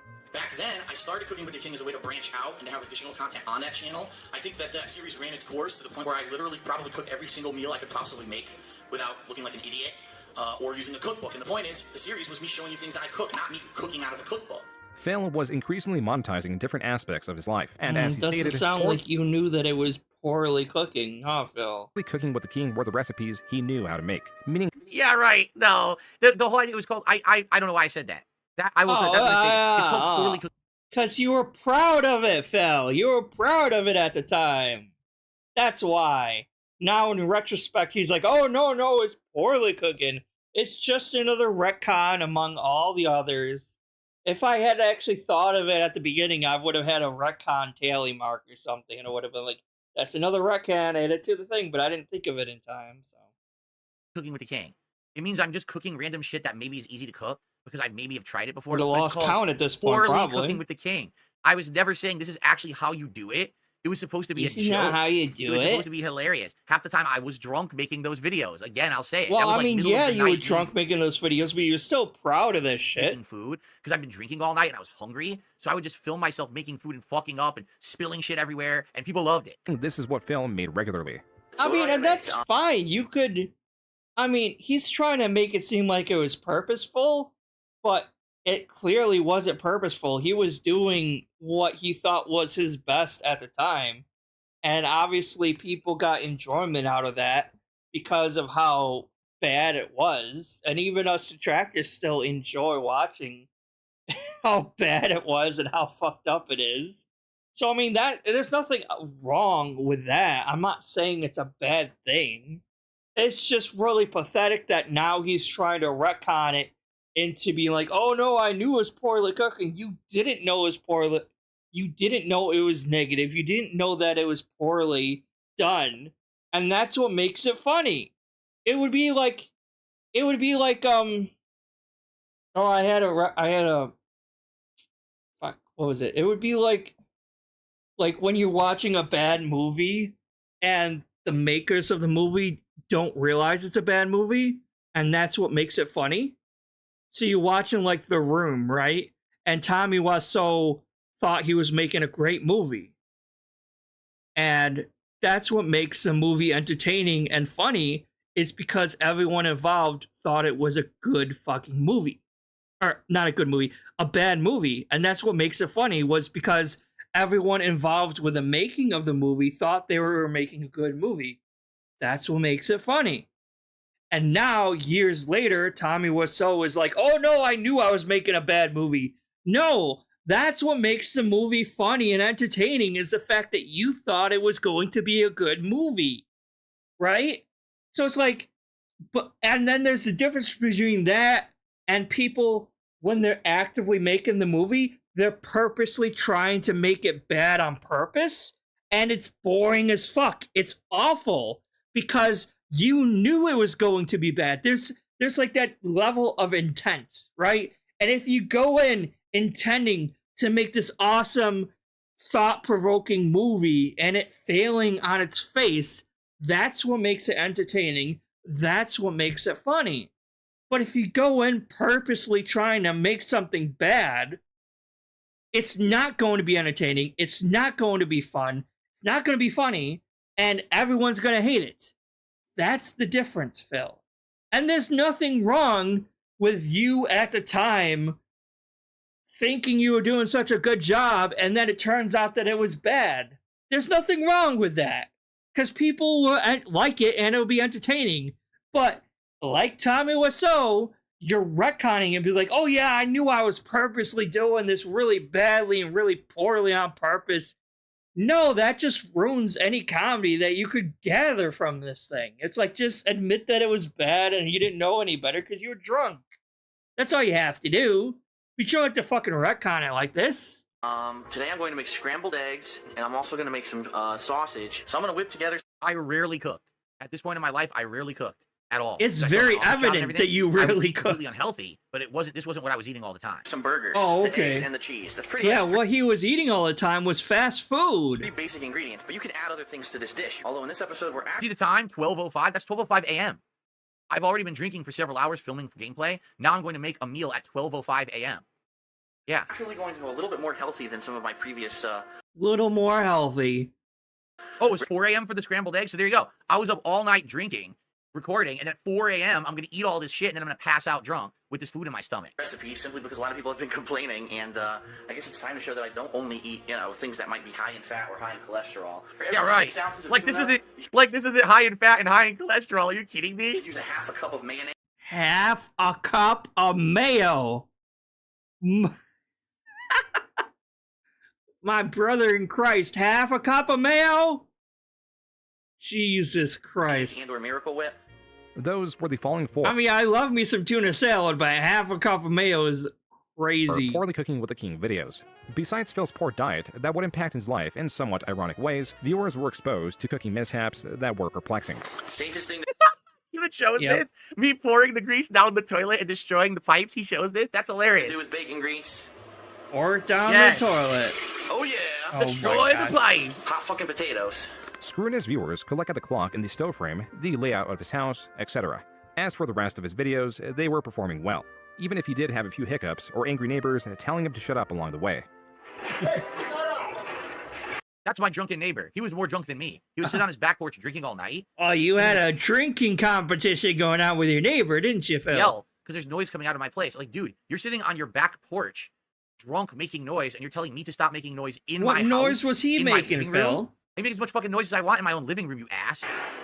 Not really. I mean, it's a condo. You have paper-thin walls that divide your condo from other people's condos. So you can, like, there's a limit to the amount of noise you can be making at night.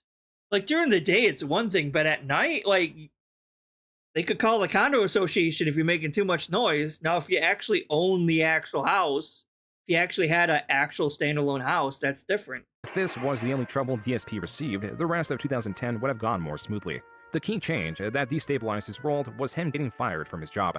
And what happened in this case, they did a reorg where they took me out of this department where I was doing all this great work, and they put me in a completely different department. The management there didn't give a fuck about me, and after 3 months, they laid me off. Now, with more incentive to monetize his life, Phil launched a new series known as DSP Tries It. Because fast food, I'm going to tell you right now, when I do these for fast food, they're always going to have a low rating, because fast food usually is pretty bad. It's an odd combination of flavors, because these noises, and so all the meat are extremely salty. Do you guys like this? Was initially food-based. Then he began reviewing his own merchandise. There's a bunch of different designs that you can get. Then joysticks. This joystick uses all Sanwa parts. This series had now evolved within the first 21 episodes to a general product review show. DSP tries it. This is DSP. Yes, the classic tired in the bathroom one. I gotta love that. He looks so fucking like he has Down syndrome in this clip. Like pure fucking Down syndrome. Yes. And there's nothing wrong with people who actually have Down syndrome. Yeah. He just looks mentally challenged. Drop the balls.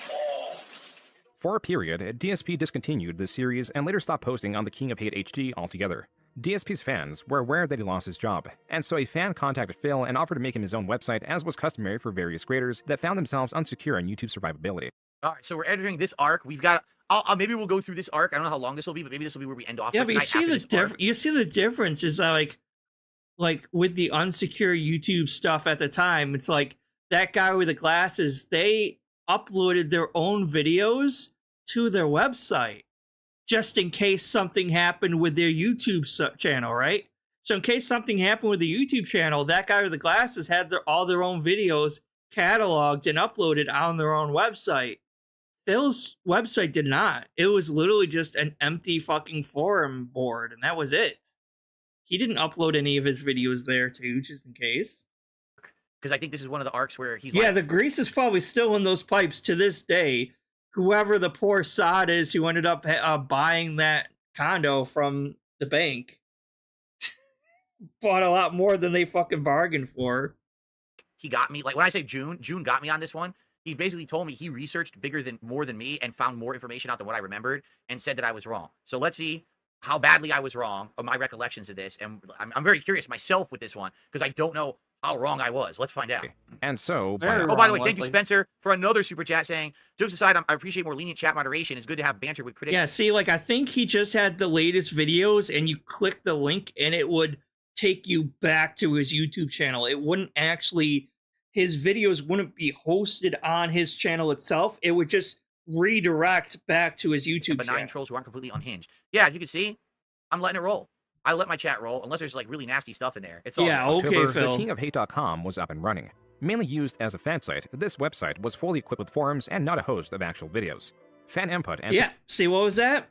Website was fully equipped with forums and not a host of actual videos. Yeah, videos listed simply link you back to YouTube.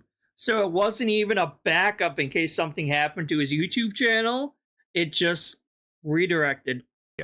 Fan input and support was at an all-time high. That's why in November, he made an exorbitant amount of money. Yes. First month. Thank you, JRock5, gifted memberships to the community. I appreciate that. Made $18,000. In the first half of December, Phil made another $13,000, though it is unclear if YouTube actually paid it out. I love that he just put this fucking stupid-ass water bottle and floating in air like that. If what Phil says is true about him making around $200 on average in the prior months, then he was now making 100 times more. Yes. This was unsustainable. Mid-December, I get a message from YouTube. Dear Mr. Burnell, we have detected invalid clicking activity on your videos. Therefore, as a result of said activity, we are suspending. We're not turning off, we're not completely removing, we are suspending your AdSense account. Phil claims that this increase in click activity was due to viewers feeling bad for him, not considering that the average person does not know how YouTubers make their money. This was mysterious by intention, done to avoid users clicking on ads for the sake of helping out their favorite creator. And if viewer support via DSP's instruction could staunch his income, what could viewer hostility do? This, I said, YouTube, with their AdSense program, literally tell everyone, don't talk to your fans. DSP cult leader? Wow, he found the cult leader. DSP cult leader. The grandfather of Detractor. This was my first real Detractor. DSP cult leader was a fan. I mean, I don't know if he was the first one, but he was definitely from my channel or there something. at I don't the know beginning. what happened. But he, for some reason, he hated me. And For he was some reason, gee, I wonder why people might hate Philip. especially back in the day. You admitted even at the start at the FGC, you were like antagonistic. Gee, I wonder why people might hate you back then, Phil. First ever detractor on YouTube, DSP cult leader. Yes. About it. Don't tell them how AdSense works, because then you would incentivize them to do stuff and commit fraud. Basically, how much you guys participate with this channel, if you know what I mean. I'm not allowed to come out and just say, how you can do that, but anyone who's accustomed to YouTube and how the partner channels work, I'm sure you understand what I'm saying. This is the controversy, okay? What's about to happen is Joon is going to play you a video. For some reason, he's playing the Detractor video. He's not playing the original video. So in my original face reveal video, which this is right here, okay? This was, I believe I want to say this was like early 2010. It might have been 2009, actually. It was either 2009 or 2010. Ugly motherfucker, too. In this video, I actually say outright to my audience, which I should never have said, and I publicly admitted this was my fault. I said, if you want to help, you can click on ads and stuff like that. I never should have said that, right? That is no shit, something Phil. Fucked up. Why are you saying that to your audience, right?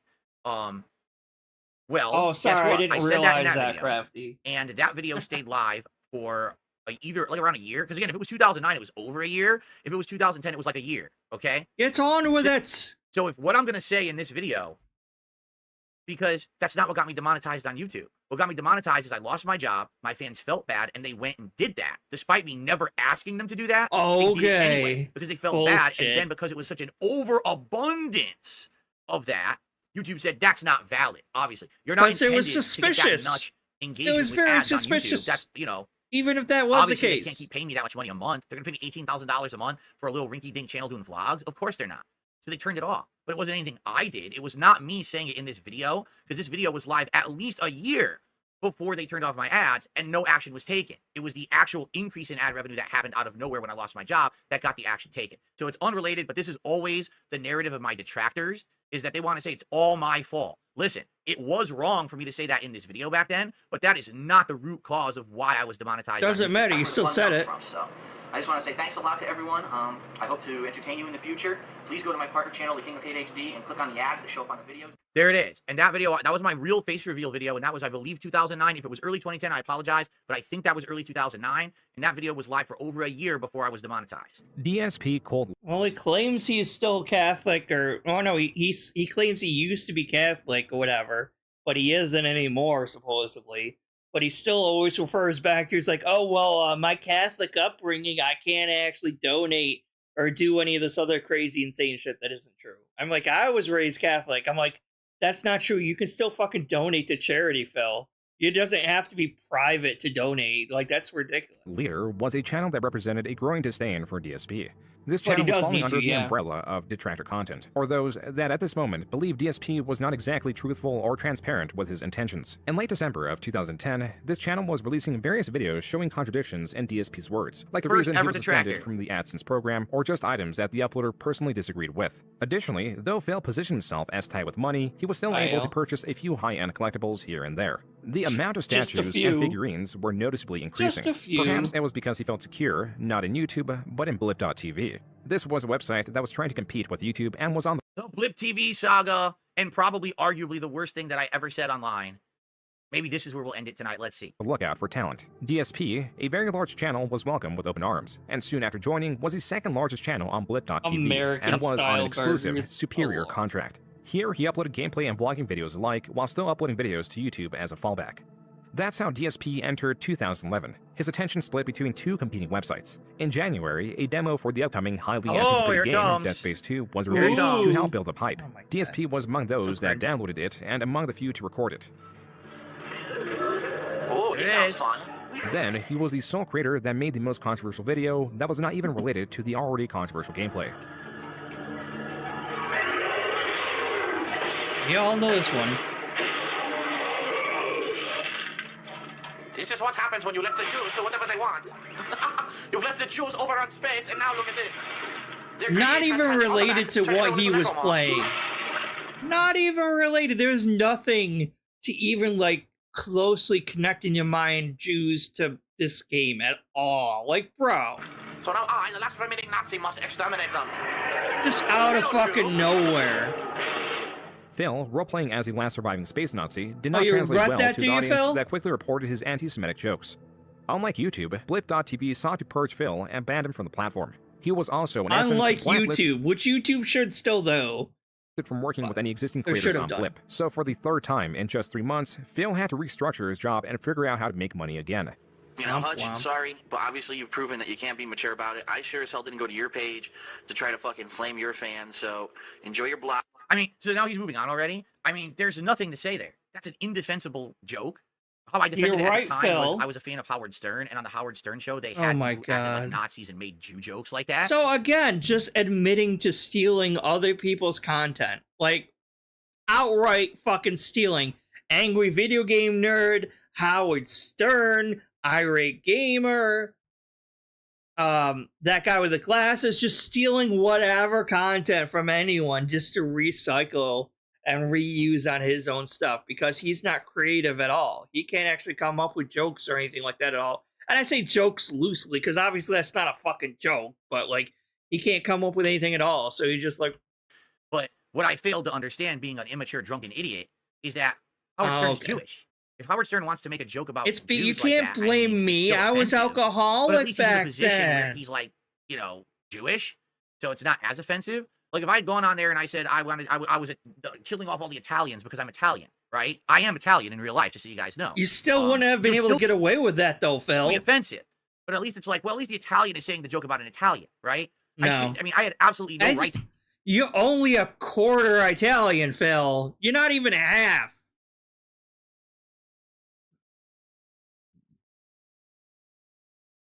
And you're still technically an American with a quarter Italian heritage culture.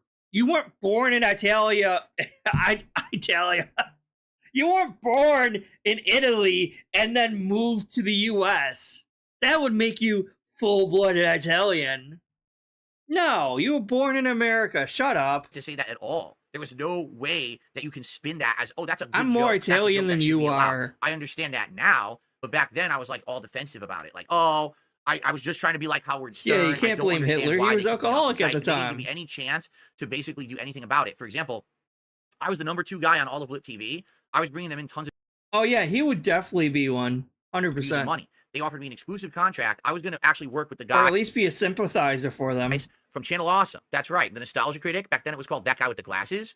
And I was going to work with them on their Blistered Thumbs channel and put my content up. And I was going to team up with them and be a part of their team. They were open arms, happy to have me. I had a call, not with Doug, but with his brother. I forget his name right now. But I had a call with his brother. And we talked all about the future and how exciting this was going to be. And I even had a call. And they were lolcows in their own right. Like, I mean, like, look at that one documentary that exposed all the fuck-ups and the mess that was going on behind the scenes with them, too. With the management, the upper management of Blip for a week later to talk about a higher end contract and all these things that were going to happen for me. These doors were going to open because I went to Blip from YouTube. They really wanted me. Then I decided, because I was a complete moron, complete to do that moron. joke. Like, of all the times, your doors are opening, people are liking you. Let's do the most offensive possible thing. That sounds like a good idea, Phil. I'm a moron. I'm a fucking asshole, all right? It's indefensible. It was stupid. No, you're just allergic to success, Phil. That's the story of your life. Allergic to success. You, like, he keeps blaming detractors are responsible for his downfall. No, he himself is always going to be responsible for his own downfall. Not anything that we do. He is always going to be the most responsible. I apologize for it many times. I'll apologize for it again here publicly. I'm a dunce. I shouldn't have said it. And I was appropriately removed from the site for doing it. Correct.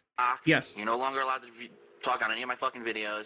And then here we go. Oh, look, it's Hutch. And he sends me this giant fucking message. I told you I was done. You don't listen, so you're blocked. I never want to hear from you The Hutch rivalry. This didn't last very long, though. I wonder how in-depth he'll go into this. again.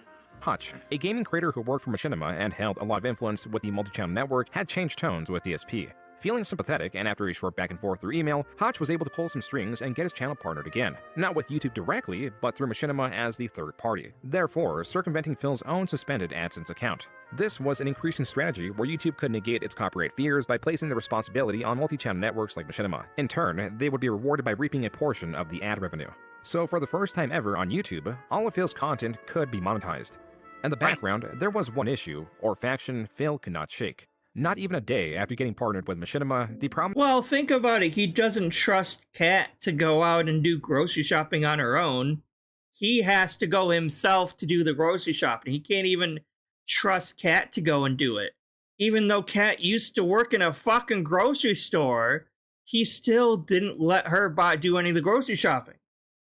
So, like, he is 100% a control freak in that aspect, I believe. On the Detractor channel, DSP cult leader uploaded a video from the year prior where Phil denounced Machinima. You know, they're nice enough to go on my partner channel and watch those videos and click the ads and things like that. So all I have to really say is fuck you, Machinima. Mostly unfazed by these counter-narratives, Phil continued to upload copious amounts of now monetized content with new you mean to tell me Phil was biting the hands that feeds him constantly? No, you don't say. He always bites. If he's on Twitch, he's shitting on Twitch. If he's on YouTube, he's shitting on YouTube. If he's on Machinima, he's shitting on Machinima. He always bites the hands that feeds him. He is responsible for his own downfall. Like, what does GTG say? Like, oh, give him enough rope and he'll always hang himself? Exactly that. He will always get in his own way on the road to success. It's not any of us doing anything. We just gotta sit back and laugh at this bozo while he fucks his own life up. Yeah, if you can believe it, I'm living the dream, and you can only go up from here. For a while, this was the case. Yep. In May of 2000, for like Jared, a couple years. years. Saying, is any of your merch still available, like a King of Hate mug or anything? No, I don't have any merch. I haven't for many years. It's because of my detractors. They got me kicked out of every possible place. Oh, right. It's our fault. We didn't force you to say all that anti-Semitic shit that ended up getting shown to Stream Elements, and you got kicked off of Stream Elements because of that. We didn't force you to say any of that shit, Phil. You said that yourself. Messaged them and showed them shit like that Dead Space clip, acting like that's something I do today in 2024 when it was in 2010, and then everyone's doesn't matter. It does not matter when you fucking said it. If you do something on the internet, it's on the internet forever, Phil. You can't get rid of that. Now, maybe you should have used some of your money to try to get someone to actually, like, erase some of the negative shit that you've done in the past to try to hide it from the internet. Maybe that would have worked, but, like, once you say something, usually it's on the internet forever. I want nothing to do with Phil, so they won't let me make merch. Maybe one day I'll be able to make it again, but as of now, no, I don't have any merch. And Andrea, thanks for 7 months at the level at submissions level here. First half of the movie's great. What could possibly go wrong? Nothing. No, Crafty, I didn't hear him say that. Was that probably during his podcast on one of the days, huh? Was that like today or? I didn't hear that though. It's just a big upward trend. Trust me, nothing could possibly go wrong. 2011, he had a $1,600 computer built by the same fans that created and. All right, here it is. This is where I wanted to end tonight. I'm fascinated by this because I think I misremember this whole situation. And Joon says he got to the bottom of it and figured it all out. So I want to hear the true story because apparently I'm completely wrong and in the wrong in this story. So let's see. Running his website. Phil was still going to fighting game events, though not as frequently. And if not clear already, he was making a decent amount of fighting game events. Is that him? He looks so different then. He looks so old. Though not as frequently, and if not clear already, he was making a decent amount of money. In the course of 8 months... Like, I'm sorry, like, hold on. Let's see. Running his website. Phil... Like, I mean, obviously he looks very old. Obviously, he looks way older now than how old he is. Because he's like, what, 42, 43? He looks like he's fucking 60. But this right here, he looks like... He was probably only in his, like, mid-20s or something, maybe late 20s at the time. He already looks like he's in his 40s here. So, like, this, he looks like he's in, like, late 30s, early 40s, even though he was only, like, probably late 20s at the time, right? But now he looks like he's in his 60s. Jesus Christ, he was aging really badly even back then. Phil was still going to fighting game events, though not as frequently, and if not clear already, he was making a decent amount of money. Oh, I do remember that. He was, like, it was for a holiday, wasn't it, like, for... like a Labor Day or something, or maybe it was like Memorial Day, I think it was, because he was bitching about the bank being closed or something like that, but everyone else was still out and going place, something like that. I do remember that. In the course of 8 months, Phil was cluttering all facets of his condo with collectibles or equally unessential items. His 2011 condo tour showcased how much his apartment had changed. On the walls, counters, even the floor, it was difficult to find a square foot of clear space. Which is still true to this day, isn't it, Phil? We've seen how much of a fucking mess your office floor space is. Wires everywhere. Way worse than this. There was even an entire corner of his condo solely dedicated to the boxes of the items he had purchased. Yep. The density of items took space. Like, can't you, like, break down some of those boxes or something? Not just Clutter master. Looks like I'm a hoarder, right? You Use still that. are. physical space, but also with the condo tour runtime that by part 3 saw Phil categorizing just segments of his small condo as to speed up the pace of the video. The first 3 parts had reached a total runtime of over 30 minutes, and this was hardly everything. Phil had covered And my condo was tiny. My condo was super small. Just think about that, how much shit I had cluttered in there. the open space, or lack thereof, between his kitchen and living room. Left to review, besides the bathroom, was his bedroom that was similarly decorated with gamer memorabilia and other items Phil took interest in. This artwork is actually painted. Hell yeah, a completely lot with of her gamer breasts, shit. and it's custom artwork that she makes. Oh my god, I remember and that. she does Oh, yeah, all the kinds of boob different painting. paintings and such. And I was actually thinking. Honestly, like, even if... Hold on. Like, even if it wasn't a boob painting, it's still a really decent painting, though. Like, I gotta give the lady credit. Like, I would... Like, even if this wasn't a boob painting, it's still a decent-looking painting. It's very abstract, sure, but, like, there's nothing wrong with abstract art. Still good-looking, even if it Does was... all kinds of different paintings and such. And I was actually thinking, this is so nice. It's so artistic. People were sending me all kinds of shit. They were sending me handmade controllers. They were sending me handmade artwork. You know, crazy shit like this. Just constant shit. Looking that if I do get And an did you office next year, appreciate like I any of talked that? about No, doing, of course that not. I may actually commission her to do a couple more paintings for the office. I thought that would be pretty cool. On that note, the only thing preventing Phil from stockpiling more was lack of space, which he Yeah, sought he's to right. remedy. If I get more artwork, where's it really going to go? There's only a couple spots left that I've been looking, like a couple spots in the bedroom or whatever, but at this... wow, at this point, it's pretty much all filled up. I love that he left that in there. I love that he left the insane belch in there to make me look like Why the would he oaf I edit was. that That's great. out? What I'd like to do is get the hell out of here and get us, like I said, get an office where I can do a lot of my filming, where I can do my uploading, and not have to worry about my modem going down here, having a business class internet, having a place where I could do better film. Oh shit, Crafty, was that recently? I'm really sorry to hear that, though. I hope they feel get better, 'cause that's awful. Like, a lot of times, like, people just don't respect people on bikes, like motorcycles, bicycles. Like, people just don't sometimes respect or look out for them. I know my dad rides a not bicycle, motorcycle, and I'm always kind of worried that might happen to him too. That's awful. I hope they get better. Sorry to hear that. And I sure as hell, I'm not sure that that's ever going to happen. As much as he collected, there was a space he felt was consistently vacant. He was lacking a significant other. Quote, now for my favorite part of the story. I actually think Panda Lee. we should maybe end it here. Mm, because why this might is be a that, big part. Philip? How long is this segment? Oh, it's not long. It's only like 4 minutes. Oh, we can do it then. Let's do that. I'm trying to find the right time to stop here. If this is only 4 minutes, we can do this. My sweet waffle Philip. I met him My in November sweet 2011 online, waffle. YouTube actually, while he was and currently is making video game playthroughs. We're still going strong despite some hurdles. The biggest one is other people. We are a May-December romance. He is 11 years older, but it makes our bonds even stronger. He is so supportive of my What is this? So supportive of my crafty ways. I guess she had a blog. I didn't even know she had this. She had a blog? Oh, I had no idea that she had a blog. I've never seen this before. Go figure. Apparently it wasn't a blog, it was like her posting on like candle making forum or something like that, I guess. Like, it was her introduction, like, post in some forum for craft stuff or something like that. Oh god, you gotta wonder what's in there. I wonder if he found shit I had no idea she had. did. this. She deserved a lot better than the half film. of it. We're even planning and She was basically groomed by this fucking asshole. steps to opening our own online bath beauty business. But moving in together comes first, because he lives in Connecticut. Told you we have hurdles, but that's all for now. I'm sure everyone will get to know me well soon enough. I can't wait to learn and share and confide in what seems like such great people. What is it? What is that word? It was like, oh, you like kidnappers kidnap you, and then you develop like a romantic interest in the kidnappers. There's a word for it, and I'm blanking on the word. But it's kind of like that. Face. Unquote. That was from a future post created by Leanna, or Panda Lee as she was going as online. Leanna met Phil through the now defunct YouTube message system as a fan, only for Phil to escalate the relationship by providing her with his more private email. By February of 2012, they had become a couple, and Phil saw it fit to introduce her to his audience on At least Valentine's Panda Lee let him touch her. She isn't cringing when he puts his arm around her, so that's something at least. Because even like when Kat first came on the scene, like, he tried putting his hand around her and she kind of like recoiled in horror kind of thing. Like, at least she's letting him touch him. Wednesday.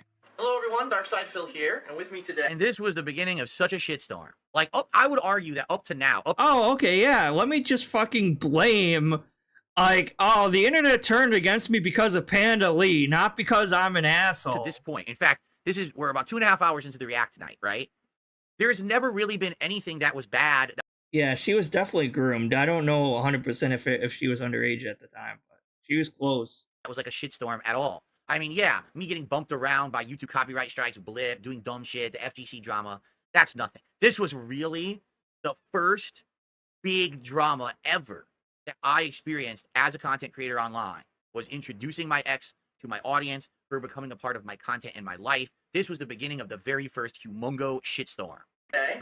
Not her fault, still your fault, because of how you mistreated her. Is my beautiful girlfriend, Leanna, who also is known as Panda Lee on YouTube. Quote, Yeah. Special note, Panda Lee is not Asian. That is all, unquote. This was an annotation found on the video, a request likely by Panda Lee to avoid confusion of her race. Right, because she picked the name Panda Lee and she didn't want people to think that she was Asian because she had like a, you know, what is it, a panda is what, a Chinese bear or whatever? So she didn't want people to think that she was Asian when she wasn't. It is likely her. What? Because the panda's like, oh, Chinese bear. What? Panda is what, a Chinese bear or whatever? So she didn't want people to think that she was Asian when she wasn't. It is likely Fucking her. because she Chinese also made sure to bears. clear this You up mean a in an panda? interview with South Yeah. Korea Twisted Metal Lobby. Some guy on the reveal video commented that I look like an old Asian woman, so... Yeah, they're all immature. Don't pay attention to DSP Fucking fans. Airy They're fucking Lord. idiots. A lot of them are fucking idiots. If they ever need a really awkward Asian-looking, non-Asian chick... Yeah, I guess so. Oh my god, people in chat are like, Yoko Ono, Yoko Ono. Ugh. You know, I will just say this because we're about to end this day one of the react. When I was becoming a prominent YouTuber, all right, there was no track record of anyone else who had done this kind of stuff and was successful. There was Done what kind of stuff? Had a girlfriend publicly? Like, what?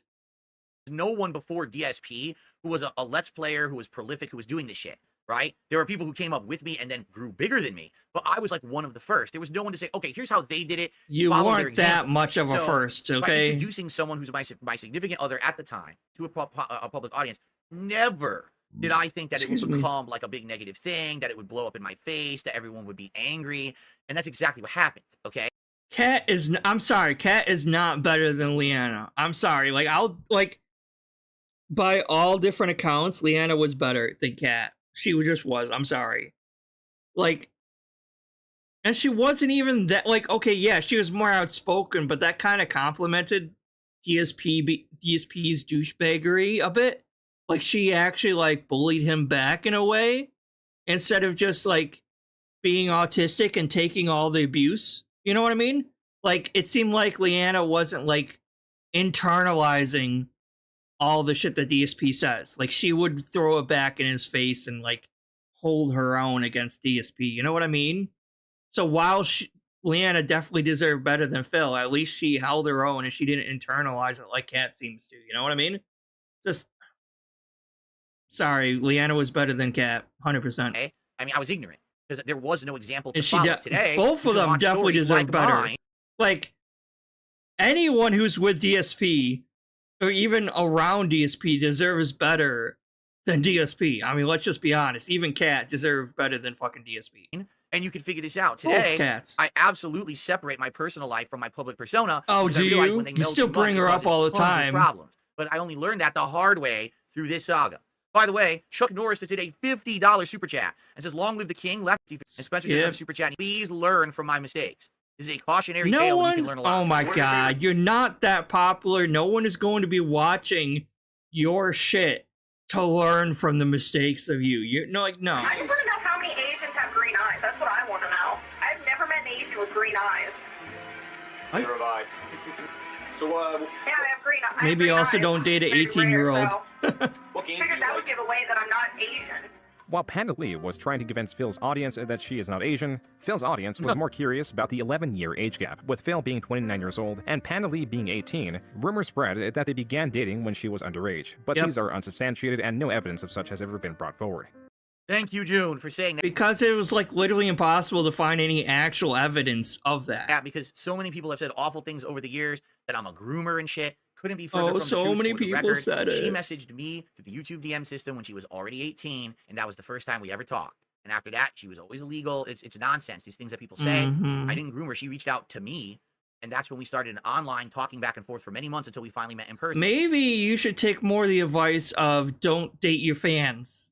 That might actually be a very good advice to take, Phil. Maybe you shouldn't date within your own fan pool there. So, but that's the thing. People because dislike they're me so all much, kind they of will dented literally and make up stuff to fit their narrative. They mentally have challenged arguably made in up so some much way or stuff. another. You know what I'm saying about this situation that you will find. No, I don't think he hits Jasper. DSP seems to like Jasper more than Cat does.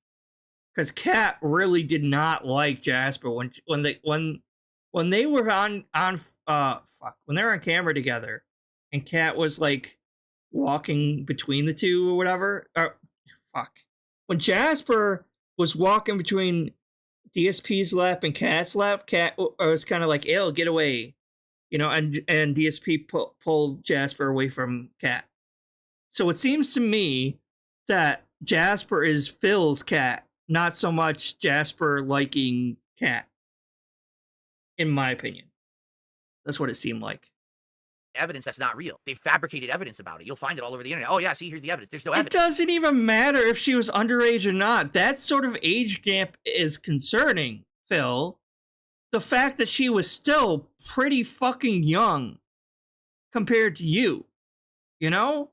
It's like, okay, well, me and my boyfriend have like a 7-year age gap, but like, we're both in our 30s, though. We're not like, I'm not like in my 30s and he's like in his teens or some bullshit like that. No. Or in his 20s or whatever. No, it's like, we're both in our 30s, though. That's a difference. Like, she was still 18. That's creepy. Evidence. Doing research in himself said there's no evidence. It's bullshit, you see? That cannot be said about the rest of the criticisms surrounding Pandali, which there are many of. Okay, so a word to the wise, do not fucking get in a... And then DSP acts like he's never been racist before in his life, when it's like they're both racist, of course. ...apartment, like, ever. Just don't. I don't care what neighborhood you live in. It can be as white as anything. I guess this is her video, because this ain't mine. I don't I've never seen this she did her own before. thing. I don't even know what she was doing. Yeah, she had her own vlog channel, dumbass. Like, you never watched any of her content? She had posts. Maybe this is her own stuff. I have no clue. Don't fucking get an apartment, because you know why? You know why it's a white neighborhood? Because the white people live in the houses around it. The police is here. The police is here. Yep, I called the police. You know why? Because 3 buildings away, I had all these windows and doors closed, but I could hear this Latin CD. She's one of those assholes. She's one of those Karens. Where it's like, I'm going to call the police because you guys are so loud. Oh my God. Perfectly that if I knew Spanish enough, I could probably translate it for you. Pandali would sometimes do playthroughs with DSP and John Rambo. Still, DSP's best friend had a large catalog of playthroughs with Phil. At the time. Are we? No, okay. Sorry, we're getting to the end here. Was a favorite of the channel. Pandali, being a newcomer, and with her being argumentative with Rambo, meant she was making a bad impression. I just being difficult.